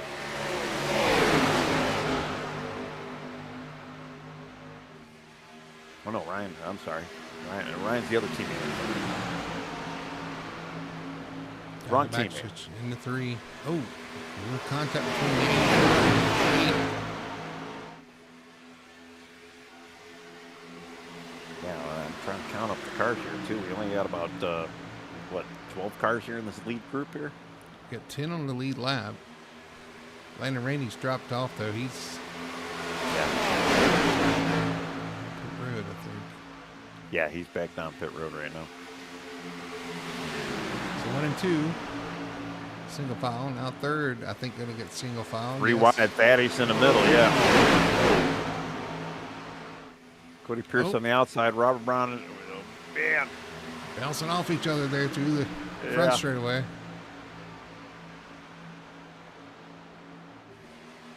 It's battle for the lead though. Looks like it might start to get a little spicy now. Alexander, I think he's tired of riding around back here. 3-car breakaway between Ian Perkins, Mike Alexander, and Kyle Cortez. Not much of a breakaway though. Ryan Floyd right there behind him. Well, they got the draft working too, so yeah, there's going to be a bit of a slinky effect. They just got to make sure they can keep it straight for through these corners if they can. Straight through the corners. Well, yeah, straight as in the bobbles, like I just saw Ryan Floyd do coming out of 2. Oh, a little contact between the 84. Ryan Floyd. And Thaddeus Friel. Thaddeus actually laps down. He is 3 laps down up here battling with the leaders. So keep an eye on him. Oh yeah, that's true. Yeah, he's just mixing it up, maybe trying to get one of them laps back naturally. Here comes Ryan Floyd to the outside of Mike Alexander. So you almost wonder too, is Thaddeus going to be there maybe to help Trevor? Or if Trevor's going to maybe try and help Ryan there. Man, a little bit of a check up there. Everybody goes to the top right now. Oh, we got a car around. CJ around. CJ Gates goes around, collects a few others. Caution comes out. Kyle Cortez involved. Cody Pierce right there as well. Yeah, unfortunately, Kyle got shuffled to the back there, and man, that's why Ian stayed out this long. So caution number 10 out here tonight.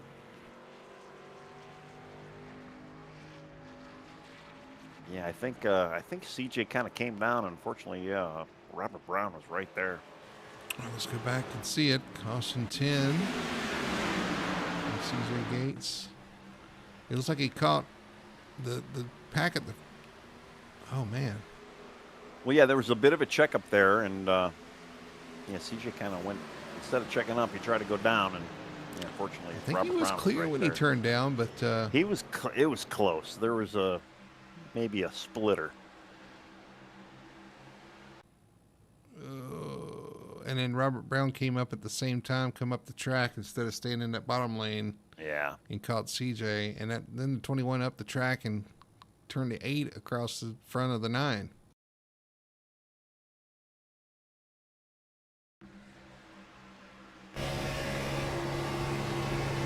Cody Pearson 9 here. See it up here in front of you. Oh, I thought he had it missed, and he caught the 21 there and it turned him up the track. Yeah, man. And let's go and look at, The fuel. well, let's go Oh. look at right on board the 21, Robert Brown. Yeah, I don't know if he ever cleared or not, but unfortunately Robert Brown came up the track too. Yeah, I think yeah, Robert's actually gonna get the EOL for that. I think it's probably the right call there. Unfortunately, just kind of washed up the track there. Couldn't keep it on the bottom. Yeah. So, fuel. I mean, yeah. I mean, the only thing that's hurting his fuel too is being out there in the lead. He doesn't have anybody to draft off of. I don't think our fuel meter's right. It's supposed to be counting these caution laps as half a lap. We've had plenty of caution laps, and it's still 8 laps short. So I wouldn't even look at that. And to be honest with you, that's an estimate anyway. Yeah. And I think they could go a lap or two longer than the estimate. So we're getting pretty close to being able to make it here.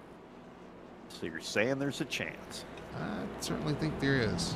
You may not pit again. Well, if he can stay out there and yeah, get this thing. If he's got enough fuel in there, I mean, yeah, he's definitely the smartest driver in the field right now. What about Landon Rainey getting the lucky dog that lap, that caution? So Yeah.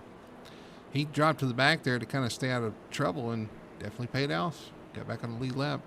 Yep, sure did. Unfortunately, while that happened, we added 2 to the lead lap. We've lost 2. And Kyle Cortez. Well, actually, is Kyle out there? Kyle's still out there. So he used his free Yes. his fast repair, I guess. Yeah. And I Cody believe he Pierce, did. unfortunately, Cody Pierce on pit road. I think he's already used his, so he's going to be in for the long haul. Yeah, we'll see. Yeah, because right now he's showing 10th, and we only got 10 guys on the lead lap. So yeah, we'll see if is he in there just for a quick repair. He's stay out gone in the a lead. lap down already. So Oh, he is. Okay. Yeah, so we have 9 cars now on the lead lap. he is pretty tore up. Chris Everett will be next in line to get the lucky dog. Yeah, and he's 2 laps down. Yeah, I mean, once Cody Pierce falls more than 2 laps down, he will be.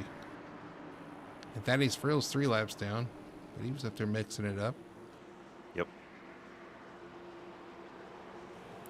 So where is Chris Everett? He's lined up. 5th car on the inside. So, all right, here we go. Pace car going to peel off again. It's Perkins and Alexander up front. Floyd, Dyer, Reddick. Your top 5.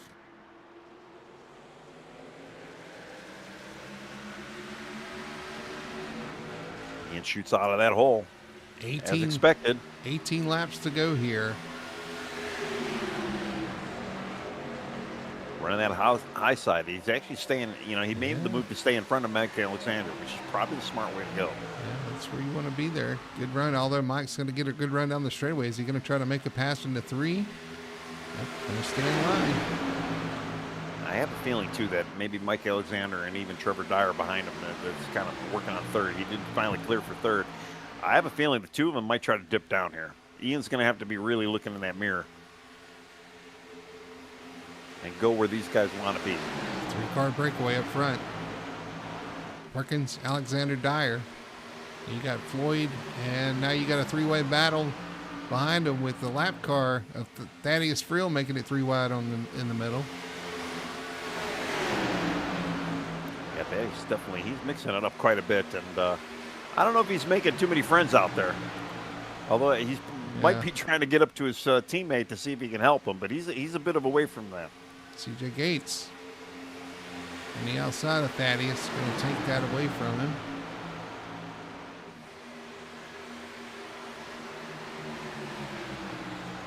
Got to go back up front, man. Ryan Floyd's actually maybe catching that little 3-car breakaway there.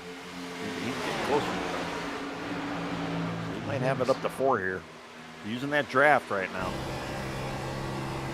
I'm curious to know if Mike Alexander, even Trevor, if anybody realizes that maybe Ian might be out of gas, or I wonder if they're even thinking that in the back of their head. Let him lead, or even make him lead. Make him lead and use that fuel. Yep. He ain't no big deal. He'll be out of gas.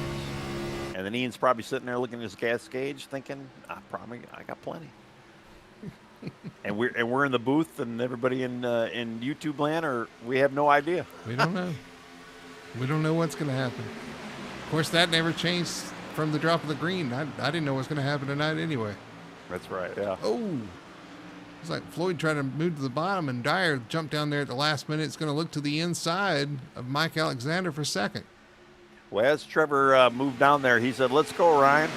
So Ryan got the message. Just it might have been a little late. But man, that move though, it brought right there. They're all there. There's Matthew Ruddick in the 7 there. Going to look to the outside, take advantage of that. Going to get the big run down the straightaway. Going to pull up to the fight for third. Yep. And I don't know, if I was Mike Alexander, especially with the lead, especially points lead and all the racing you've won, I'd stick with Ian right now. I think that's probably your safest place to be. Maybe sizing up a move on the last lap. Exactly. I mean, if you're going to make your move, make it then. But right now, work with him. Keep him out in front. Ruddick said, you guys do that. We'll go down here and pass you. Here comes Ruddick to the inside for second. Yeah, got a little loose there to try over. He did. Trevor would deciding if he wants to stay with Ruddick here. Here comes Thaddeus jumping to the outside. He's between a car and a wall there. Thaddeus is trying to he's trying to be the wingman for his teammate here, and there he is.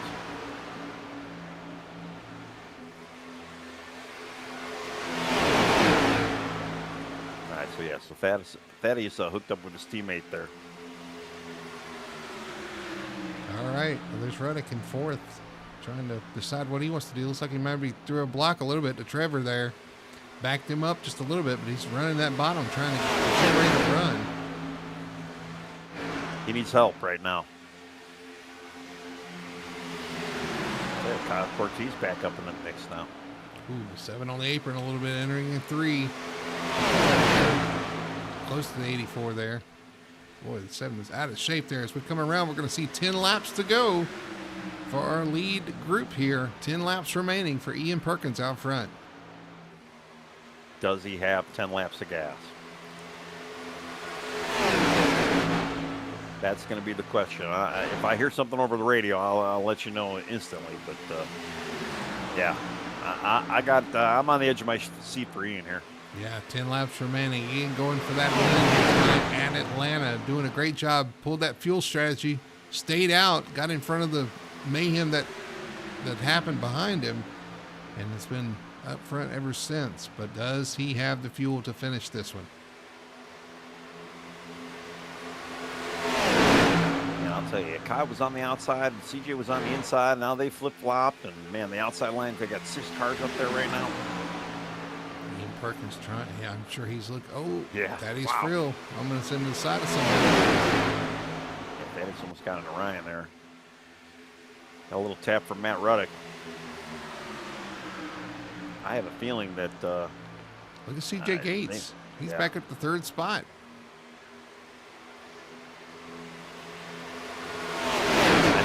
I'll tell you, that 3rd spot has been so contentious. Is that the word I'm looking for? Right? Hotly contested. It has been. Contested. That's the word I'm looking for. Here comes CJ Gates to the inside of Alexander for second. Ooh, close there through the corner. Yeah, he used the 4 tires of Michael Alexander there. just doesn't have the straightaway speed to hold that. And Trevor Dyer's going to fill that gap on the outside. Yeah, and Mike's doing, like I said, I think Mike's doing exactly what Mike needs to be doing, and that is just keep Ian out in front. And he's been sticking with him like glue. And you'd almost assume, too, Mike is just waiting for that move. You got to be very, you got to really want it. When you make that move, you got to be committed to it, because if you're not, and you got to be sure that it's going to work, because if you don't, you're going to get freight trained. If you just saw that with CJ Gates. Here comes Gates actually back to the inside of Trevor. Yeah, and a lot of these speedway races too, it's are you content with running the spot you're running? You know, it's not always a guaranteed finish, and we always see some pattern play on the last lap, last corners. And if you're content running second, third, or even 10th, that you just got to stick with it. 5 laps to go. The only person content right now, Tony, is at 95 out front. Yep. But he's, in the back of his head, he's thinking, when am I getting sold out? Yep. There's only this can only good things. This can only last for so long. But hey, he's getting some laps let out here. Boy, can he hang on here? Doing a great job leading this so far. Just don't want to get out too far and let Chris get a run, or Alexander get a run here. Well, and that's the thing with Alexander too. Yeah, if they do get a 2-car breakaway, Alexander could technically kind of even choke up the rest of the field and maybe try to get the run on Ian here too at the end. I mean, usually the second car always can kind of control these races. Yeah, but are the cars behind him going to play that game with him? I think if you slow down, the car's going to go around you, behind you. Actually, here comes CJ Gates. He's not even content to ride with right now. No. Oh, up the track. Little contact between him and Trevor Dyer. Trevor's going to save that. Oh, no, there he goes. Turning. That's the second time we've seen CJ Gates in the wall hard there. Ouch. Caution flies. Him and Trevor Dyer. Big wreck here on the front stretch. Caution flies. Well, this is not going to help the fuel of the 95, because this is going to force a green-white checkered. Yep. And CJ Gates and Trevor Dyer, both with meatball flags, they will have to come in, and their chance to win this race is pretty much gone. Yeah. And actually, about a half a lap before that, Trevor was saying, "I'm ready to go when you're ready to go, Mike." So he was already trying to size up or get some help out there. And not even going to make it to the finish. No. And I guess I'll add too that some of the guys up front are not a little happy with Thaddeus being up there too. So I can't say I'm shocked. Here it is down the front stretch. CJ Gates, Trevor Dyer. Trevor, I don't know who moved down or who moved up there, but they just kind of went to the same spot, and it right hooked Gates into the outside wall. Like I say, it looked like Trevor. Like I say, Trevor was talking to Mike Alexander about even a half a lap before, thinking about trying to go on the underside. And when they were saying that, CJ kind of went to the underside. So, I don't know if just maybe ill time.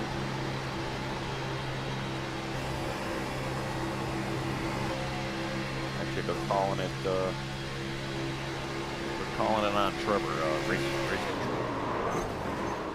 But I think Trevor might be out anyway. Yeah. It's hard to tell. That'd be a tough spot to be in, but looks like Trevor did turn down a little bit, but did CJ drift up too? It's just, just going for the same spot. They almost crashed coming out of turn 4. They almost made contact there, and then coming out of turn 4 and then down the front stretch into the second dog leg. It looks like they were just going for the same spot there. Well, it's going to be the restart of restarts for Ian. They're asking him as we speak, "How's your gas looking up there, buddy?" Yeah. He said he's chilling. Interesting. Huh. That's a non-answer to me. Exactly. Oh boy. It's a good answer though. Well, on this restart, depending on which line. go into an in-car view. Is he clutching it, doing anything? This car's awful quiet.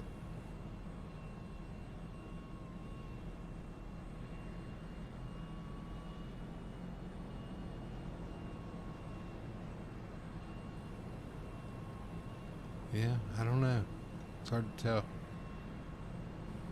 So the question is, does the 95 have enough fuel for this green-white checker?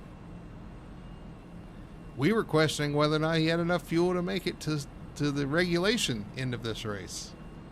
Well, yeah, and I mean, you know, he's praying. He's got to have at least maybe his fingers or toes crossed right now that there isn't any more green-white checkers.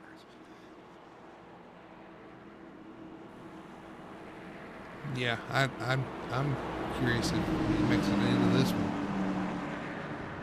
Yeah, but I'm only seeing 10 guys now really in the pack, and Chris Everett did get a lucky dog that last time. He's only one lap down. He'd like to see maybe another caution. There's 7 cars on the lead lap in this 10-car pack, but you're right. Yeah. Thaddeus Frill, J.R. Hudson, and Chris Everett are all laps down in this pack. Yeah. And, yeah, none of them are actually even running for position right now. No, Everett's 1 lap down, Thaddeus 3 laps down. Well, J.R. Hudson is 3 laps down as well, so maybe those two, but... Yeah, Thaddeus and J.R., yeah, they're running together. They're running for a spot. All right, well, we're going to have a green-white checkered finish here. Maybe this one, maybe 2 more, who knows? Ian's like, just this one. Just this one. Yeah, Ian's hoping for it. Pace car's off there. Here we go. The grand finale. 3 laps shootout to the end. Ian Perkins leading. Green flag flies. Ian jumps out front. And now it's going to be Kyle Cortez, Mike Alexander side by side. Although Alexander going to take second solely. He's going to clear. So Floyd and Cortez side by side for third. Yeah, now what does Mike do? Is he going to maybe try and hang with him for a little bit? Or he's going to try and make that move right away here? Did he back up just a little bit there? I don't know. Is he going to the outside? Here comes Floyd. Actually, yeah. Here comes with Floyd. A big head of steam. He's got a big run. Perkins pulls down the cover. Ian definitely watching that mirror. Oh, we're going to get a wide, or we're going to get a caution. White flag, 1 lap to go. They crossed the line. Yeah. So now it's Ian Perkins and Kyle Cortez in second as everybody wrecks on the front stretch.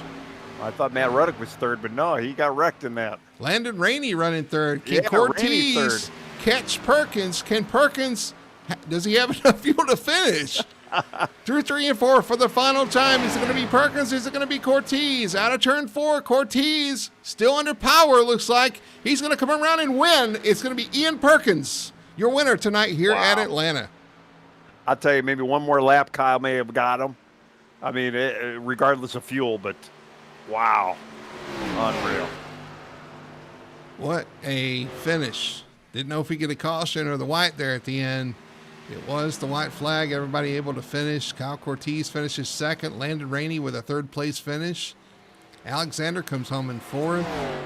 Ruddick in 5th. And crashes behind him. And, you know, go back and look at Mike Alexander. Look at how he crossed the line 4th. Let's go back and look at this. Coming to the line. There's the big wreck. I wanted to go back and look and watch. Let's see how this developed here. Coming to the line. 3 wide coming out of the corner. Or they were trying to be 3 wide.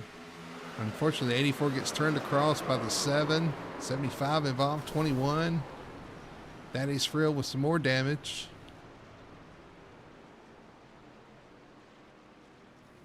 Boy, you're right. The 75 all torn up. Yeah. I mean, he was coming across the start finish line sideways. The car just had, I mean, smoking and a yaw in it. And yeah, you look at the 75, the 7, and the 84 there. They're coming out. They're coming into that first kink there. Right on board the 24 here. Well, he gets a piece of it, but he does kind of bounces his way through it. We'll say that again. Well, no, I was just going to say, yeah, the 75, the 84, and the 7, though, too. I mean, they were entering that first kink on the trioval. They were all going for the same spot, and there was just not enough room. And they all got collected. I mean, it kind of destroyed most of the race. Wow. And Well, you know what? This has got to be one of the first races where we did not have a mic in the podium. the top three. You're right. We got to Yeah. talk to Landon Rainey too. I think for the first time. Kyle Ortiz and Ian Perkins, your podium. Well, let's look at our results here at Atlanta Motor Speedway. Ian Perkins getting it done, winning the race here tonight. Had enough fuel, saved enough fuel, and made it to the end. Kyle Ortiz in second. Landon Rainey finishes in third spot. Mike Alexander finishes in fourth. Now, I'm confused about the next running order because we've got a lap car in between because the cars didn't finish. Matt Ruddick in there. Robert Brown. Chris Everett's being shown in fifth, but I'm not sure that's right. But Ryan Floyd and Thaddeus Frill with J.R. Hudson rounding out your top 10. That's the 11th spot. You're going to be Trevor Dyer, C.J. Gates, Cody Pierce, Mike Rhino, Randy Wabb, Matthew Doyle, Troy Sand, and Zach Sukowski going to round out your field here tonight of 18 cars. We're going to take a quick commercial break. When we come back, we'll talk to our top three finishers and see what they have to say about this exciting race here tonight at Atlanta Motor Speedway. We'll be right back after this.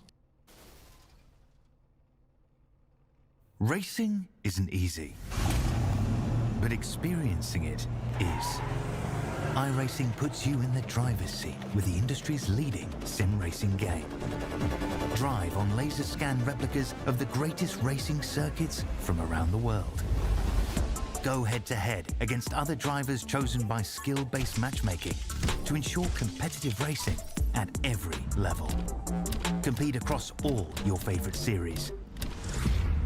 In officially licensed cars, engineered to deliver the most accurate driving experience possible.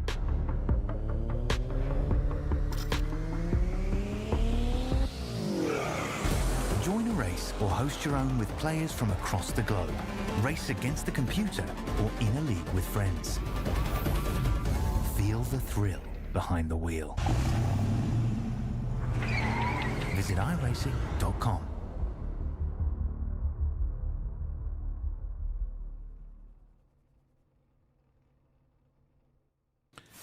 Back here, Atlanta Motor Speedway finishing up the Atlanta 175 for the Apex O'Reilly Series here on Full Throttle Television. We're going to kick it over to our post-race show. We'll talk to some drivers here after tonight's race here at Pocono. We are not at Pocono. This is Atlanta. It's tricky for sure, but not Pocono. Yeah, it's been tricky tonight for sure. Let's talk to our top three finishers. We'll start with third place, see if we can grab Mr. Landon Rainey. Landon, man, congratulations. Third place finish tonight in that 24. It was not an easy one, man. It was an up and down night for you for sure, but it ended in an upswing. A big wreck on the front stretch. You were able to avoid most of it. Come around and collect the third place, man. Congrats. Thank you. Yeah, definitely a lot of battling, a lot of wrecks. Got involved in probably 2-3 wrecks, served a couple penalties, but kept it there when it mattered at the end. And somehow, some way, I don't know if y'all showed that replay on my cockpit, but dude, from my view, I didn't think I was making it through that last crash. Let's just say that. I felt like I was like probably right in the middle of the second and third high lane. And dude, somehow, some way the cars flipped in just the perfect way that I got through. And I went on the radio where I was in the Discord with my teammate, and I was like, dude, I think I might be in third right now. And so I just kept on the gas and finished third. So solid night for sure. Absolutely, man. Yeah, we did show the replay on board, and yeah, it was boy, you squeezed by there, and you got a lucky hit there, and was able to kind of jolt on by those guys. Listen, I've seen you make some of the highlight videos on YouTube too. I know you post them in Discord here, and I've watched some of them. You're gonna have some highlights to show after this one tonight, man. There's no doubt on that. This one's gonna take a little bit longer to edit, but worth it. For sure, man. Yeah, listen, it was some intense racing back out there. I know we only had 18 cars out there on track, but man, you guys were 2 and 3 wide. It was tough, and this track itself is just a tough track anyway to race on like that, man. It's a matter of inches, you know. Super speedway racing, but you're taking a mile out of the length of the track, and it can just be chaotic at times. Oh yeah. Well, listen, man, you've done a great job tonight, yeah, and you missed most of the carnage. There was plenty of stuff going on in front of you there. So congratulations on the third place tonight. Good points tonight for you as well. You got to be excited about that, you and your team for sure, man. So I'm going to throw you the mic, let you do your shout outs and your sponsor plugs. Oh, I mean, I guess I don't really have any shout outs. What, I okay, don't know do if this. Do this then. Tell us about your song being on your car. Then how about that? Okay, well then we can definitely give a shout out to my teammate Ruddick on the great paint schemes. He made that, and yeah, that's a song I went to a producer, and it's been released probably since like 2024. Yeah, like December 2024, I dropped it. So I definitely need to get back in the studio, but I've been spending a lot of time sim racing too. So that'll do it. Yeah, absolutely, man. Well, Shout out that congratulations. YouTube. Yeah, yeah. You YouTube your highlights. You got a YouTube video channel out there. Oh yeah, if y'all want to check out the highlights of all these races, Rally Series and Cup Series, you can watch at Landon Rainey 17 on YouTube. I'm also on TikTok posting clips at Landon Rainey Music, so stuff like that. If you want to watch some stuff not just on Sundays and Tuesdays, feel free to drop me a follow there. Absolutely, man. Well, we love to see it, man. Congratulations again on third, and we'll see you next week. Appreciate y'all. Y'all have a good one. All right, there's your third place finisher tonight. Landon Rainey in the number 24 squeaks by that last rack on the front stretch and grabs him a podium finish, third place tonight. And I believe, Tony, you are standing by with our second place finisher, Mr. Kyle Cortez. Yeah, I'm with one of the survivors in the RB car, number 8. Kyle, man, what a wild ride tonight, huh? I don't even know how I was there at the end. I was just hoping to stay there with Ian and push him to a win. Yeah, well, man, you were looking great tonight. Obviously, you made some, you made some good calls, good decisions. We had that one caution where it was the big one. You were one of the 5 cars that didn't actually got some damage. You actually hit the brakes completely and just kind of rode around the track like a professional. And man, it paid off because you were. Then unfortunately, I think you did have to use your fast repair towards the end there. One of the last cautions we had, right? Yeah, I had to use it, but I was staying in the back just trying to bank that in case something did happen. There's a lot of chaos both in the back and in the front, so I didn't feel safe anywhere we were, but glad to get through it all. Well, I always describe this place as a white knuckle ride. I mean, what do you think? Is that pretty accurate? Or, I mean, how did the car feel overall? It felt good when we weren't in the front. When we got in the front, it started getting real loose and out of control. But towards the back, it felt pretty good. That's why I stayed back there. I felt like as long as I kept the car together and I didn't hit the wall or do anything crazy, we were able to keep it together and finish. So, yeah, these tracks and these plate tracks are not the easiest to get around. Well, yeah, absolutely, yeah, and I don't know if everybody's a huge fan of the new Atlanta here, but man, you guys put on a wild show for us tonight, and your strategy paid off. I mean, second place, man, no mics are in the top 3, so I mean that's a good thing for the league, right? Yeah, well, it'd be nice to have our guy Michael here tonight, but he's actually at the real Atlanta race, so. Oh, is he? Oh yeah, but yeah, it's nice to have a podium. I didn't think I'd be here again so quickly, but here we are. Thanks to all the team, Troy, Cody, Ian, Matthew, Randy, his son Corey. Everyone came together to put this win together for Ian and this team. Well, awesome, man. Well, I was going to say you get the floor is yours for shout outs, but you pretty much just gave them right there. So, I mean, if you got anybody else you want to thank, go for it. I want to thank my dad, of course, my girlfriend, Arby's, Bass Pro Shop, Sundrop, everyone for coming on this season, helping us get this car together. And not my favorite car to drive, but I feel like we've been getting better as the season has progressed and starting to finally find our groove, getting a couple good finishes here late in the mid-season. Well, yeah, man, survival, and yeah, you played your cards right tonight, and yeah, congrats on second, man. You're doing a hell of a job out there, so yeah, great job. Thank you, man. Appreciate it. All right, man. We'll see you next week. And I think you got our winner, Ian. I think is he a first-time winner? He's a first-time winner for us, right? I believe so, but you'll have to ask him. We're going to talk to him right now. Ian Perkins, your winner tonight here in Atlanta. Ian, what a wild race. What a strategy call, though, to come into pits early, to flip the stage, to stay out. We were like, I don't think he's got enough fuel. I don't think he's got enough fuel. Then we had a green white check. I was like, no, he surely doesn't have enough fuel. And you saved enough. Yeah, he's chilling. And he definitely I was hanging out. He was chilling out front. Man, congratulations, man. That's awesome. We got people in chat, though, too, cheering you on. Andrea Rogers out there. That's my mom. Yeah. So tell us about it, man. What was going through your head there with the green white checker and all that going on? You trying to save fuel, all that craziness going out there. Well, thank you guys, first of all. I actually had that run in with Josh right before the last stage caution. And so I went to get some damage done, and then I ended up realizing I was going to flip the stage. So I was like, okay, we'll see how this plays out. I kind of did a little fuel mileage calculation. I was like, I think I'll be okay. So once I got out there, I was like, you know what? I'm just going to put my foot to the floor and pray. And eventually I just started running that middle line, trying to not let anyone around me. And then they started joking about me. A couple cautions later, they were like, Ian, how much gas you got? And I was like, nah, I'm okay. I'm okay. And when realistically I had like 6 laps to go. So I was like, this better be over soon.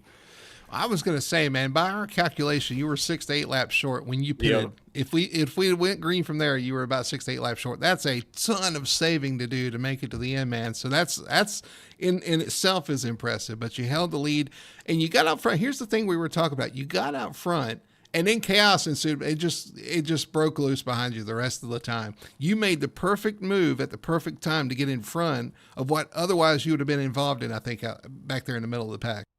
Oh, for sure. I mean, I know these guys have raced around them for almost a year and a half at this point, and towards those last couple laps, things get a little hairy, and I don't blame them. I do it too, but I kind of just had that mindset of if I can jump this restart and let all that stuff happen behind me, that's fine with me. So, well, I mean, it was an awesome timing, and you did an awesome job out front too. Just kind of hold the lead once you got there too.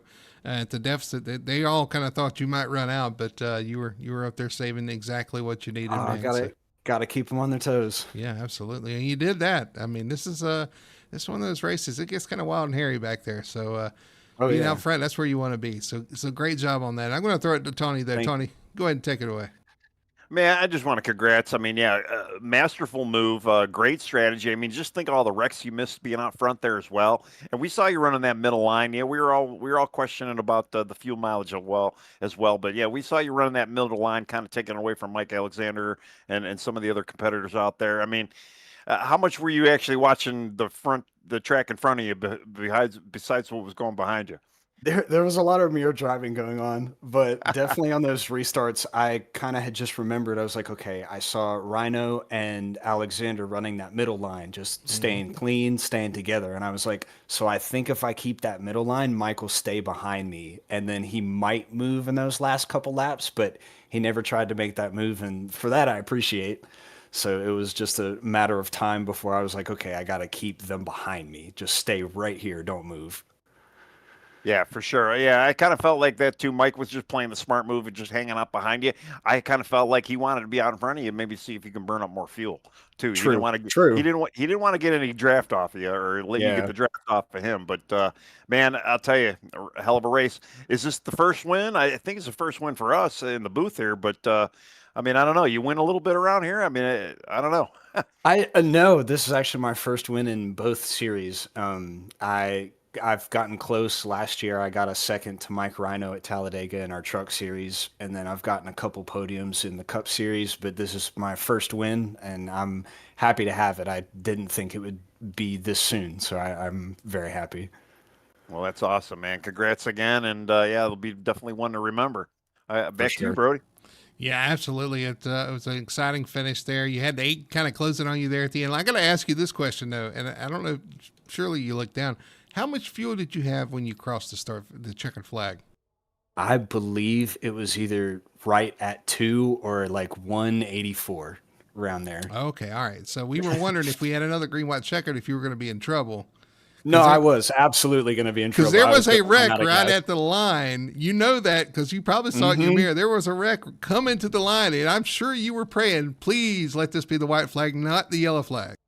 Well, I saw the white flag come up, but I hadn't crossed the line yet. And then I saw a car come across the track and hit the wall. And I was like, please let me take the white. And it did. That's awesome, man. What an exciting finish there, too. Like I said, the 8 was kind of closing on you, but he couldn't get there. You had the fuel. Who knew this was going to come down to fuel at Atlanta? Right? But, at Atlanta. But for sure it did, man. So congratulations. What an exciting race and an exciting win. Thank you, guys. Exciting way to win your first race for sure, man. So I'm going to throw it to you, let you do your shout-outs and your sponsor plugs here. Well, I appreciate it, and thank y'all again. It's a pleasure to have y'all doing this. I mean, a huge shout out to all my teammates, Cody, Troy, Matthew, and Kyle and Randy. Michael unfortunately couldn't be here tonight because he is getting rained on in Atlanta at the Cup Series. But they really helped me out tonight. They gave me a lot of pointers towards the end, and especially Kyle. He tried to keep those guys from getting their space and getting their run to get up behind me. So I appreciate that a lot. And also, huge shout out to Randy's son, Corey. I know he's watching. I hope we put on a good finish for you, bud. Shout out to my family who's watching. I really do appreciate it. And to my sponsors, MW Windows, they were actually a Bush team in the 90s that my father worked for. So I'm happy to have it on the car and in Victory Lane. I got to tell you, before you go, we talked about that sponsor before the start of the broadcast. Tony actually brought it up. He said, MW Windows, oh, what is that? He actually Googled it and couldn't, I don't know what, he came up with something completely different. But I believe they're not a company anymore. Yeah. I did, I mean, I'm a carpenter, so I've installed a few windows in my life, and I was like, "Ooh, Windows, cool." Windows. Yeah, so that's funny you bring it up because we were actually looking at that too. So yeah, it was. I believe it was a Terry Labonte and his Bush car for a little while. So it's a pleasure to be able to put it in the spotlight. Absolutely, man. Well, congratulations once again. What an exciting finish. And man, I love a first-time winner. So awesome. Enjoy it. It's raining here too, but it's Champaign versus Michael getting rained on down in Atlanta. So oh, absolutely. Sucks he missed it, man. But congratulations, and we'll see you next week in Texas. Thank you guys so much. I hope there's more of these to come. Absolutely, man. All right. Well, there's your winner tonight, Ian Perkins in the number 95. Saving enough fuel, Tony. Got a fast enough car, put himself in the right spot, and that's all you got to do here to get one of these wins here in the Apex O'Reilly series. I say it like it's easy, but we saw how hard it was out there for those guys tonight. Man, he couldn't have done it any better even if he was at Las Vegas with the gamble he played. Absolutely. I mean, awesome job tonight. Kept us on our on the edge. We had no idea what was going to happen. He kind of didn't really know what was going to happen. I mean, he saw what he could get to, and he was really hoping he couldn't get any. Just think, if the caution came out a half a lap sooner, he probably would not have made it to victory lane with fuel. And just a lucky night for him. They played the strategy, stayed out of all that mess, and I mean, got his first win in the league. And we always say too, that first win always brings more wins. It's kind of that momentum swing that's going to be going his way. So yeah, well, I have a feeling we're going to be talking to him in victory lane or even on the podium in the next couple of weeks here. Well, we always knew coming to Atlanta it was going to be a game of inches, but who knew it was going to be a game of ounces as well? He saved enough fuel and was able to bring home the victory. It's Ian Perkins with the win tonight. Well, let's look forward at our schedule here for the Full Throttle Television broadcast. We got 4 nights of broadcast, 1 in the books. Next up is tomorrow night, 9 p.m., the Victory Fuel Cup Series. Then Tuesday, we're back here with Apex Racing, only with the Cup Series at Atlanta. So we're going to get some more Atlanta racing the next 2 nights as well. And then the Sim Racing Points Truck Series finishes us off on Wednesdays at 9 p.m. Definitely want to tune in for that. And remember to leave a like and subscribe if you're still listening. We'd love to have your subscriptions, man. Trying to get to 1,000. So if you like what you see here, definitely, if you can support us, give us a like and a sub. We would greatly appreciate it. But that's going to do it for us for night 1 of 3 in a row for Atlanta. Is an exciting one tonight for the Apex O'Reilly series, and we'll do it again tomorrow night. So for Tony Solari and everybody at Full Throttle Television, my name's Brody Hanna. Thanks for hanging out with us. We hope you enjoyed it like we did, and we'll see you tomorrow night, 9 p.m. here on Full Throttle TV.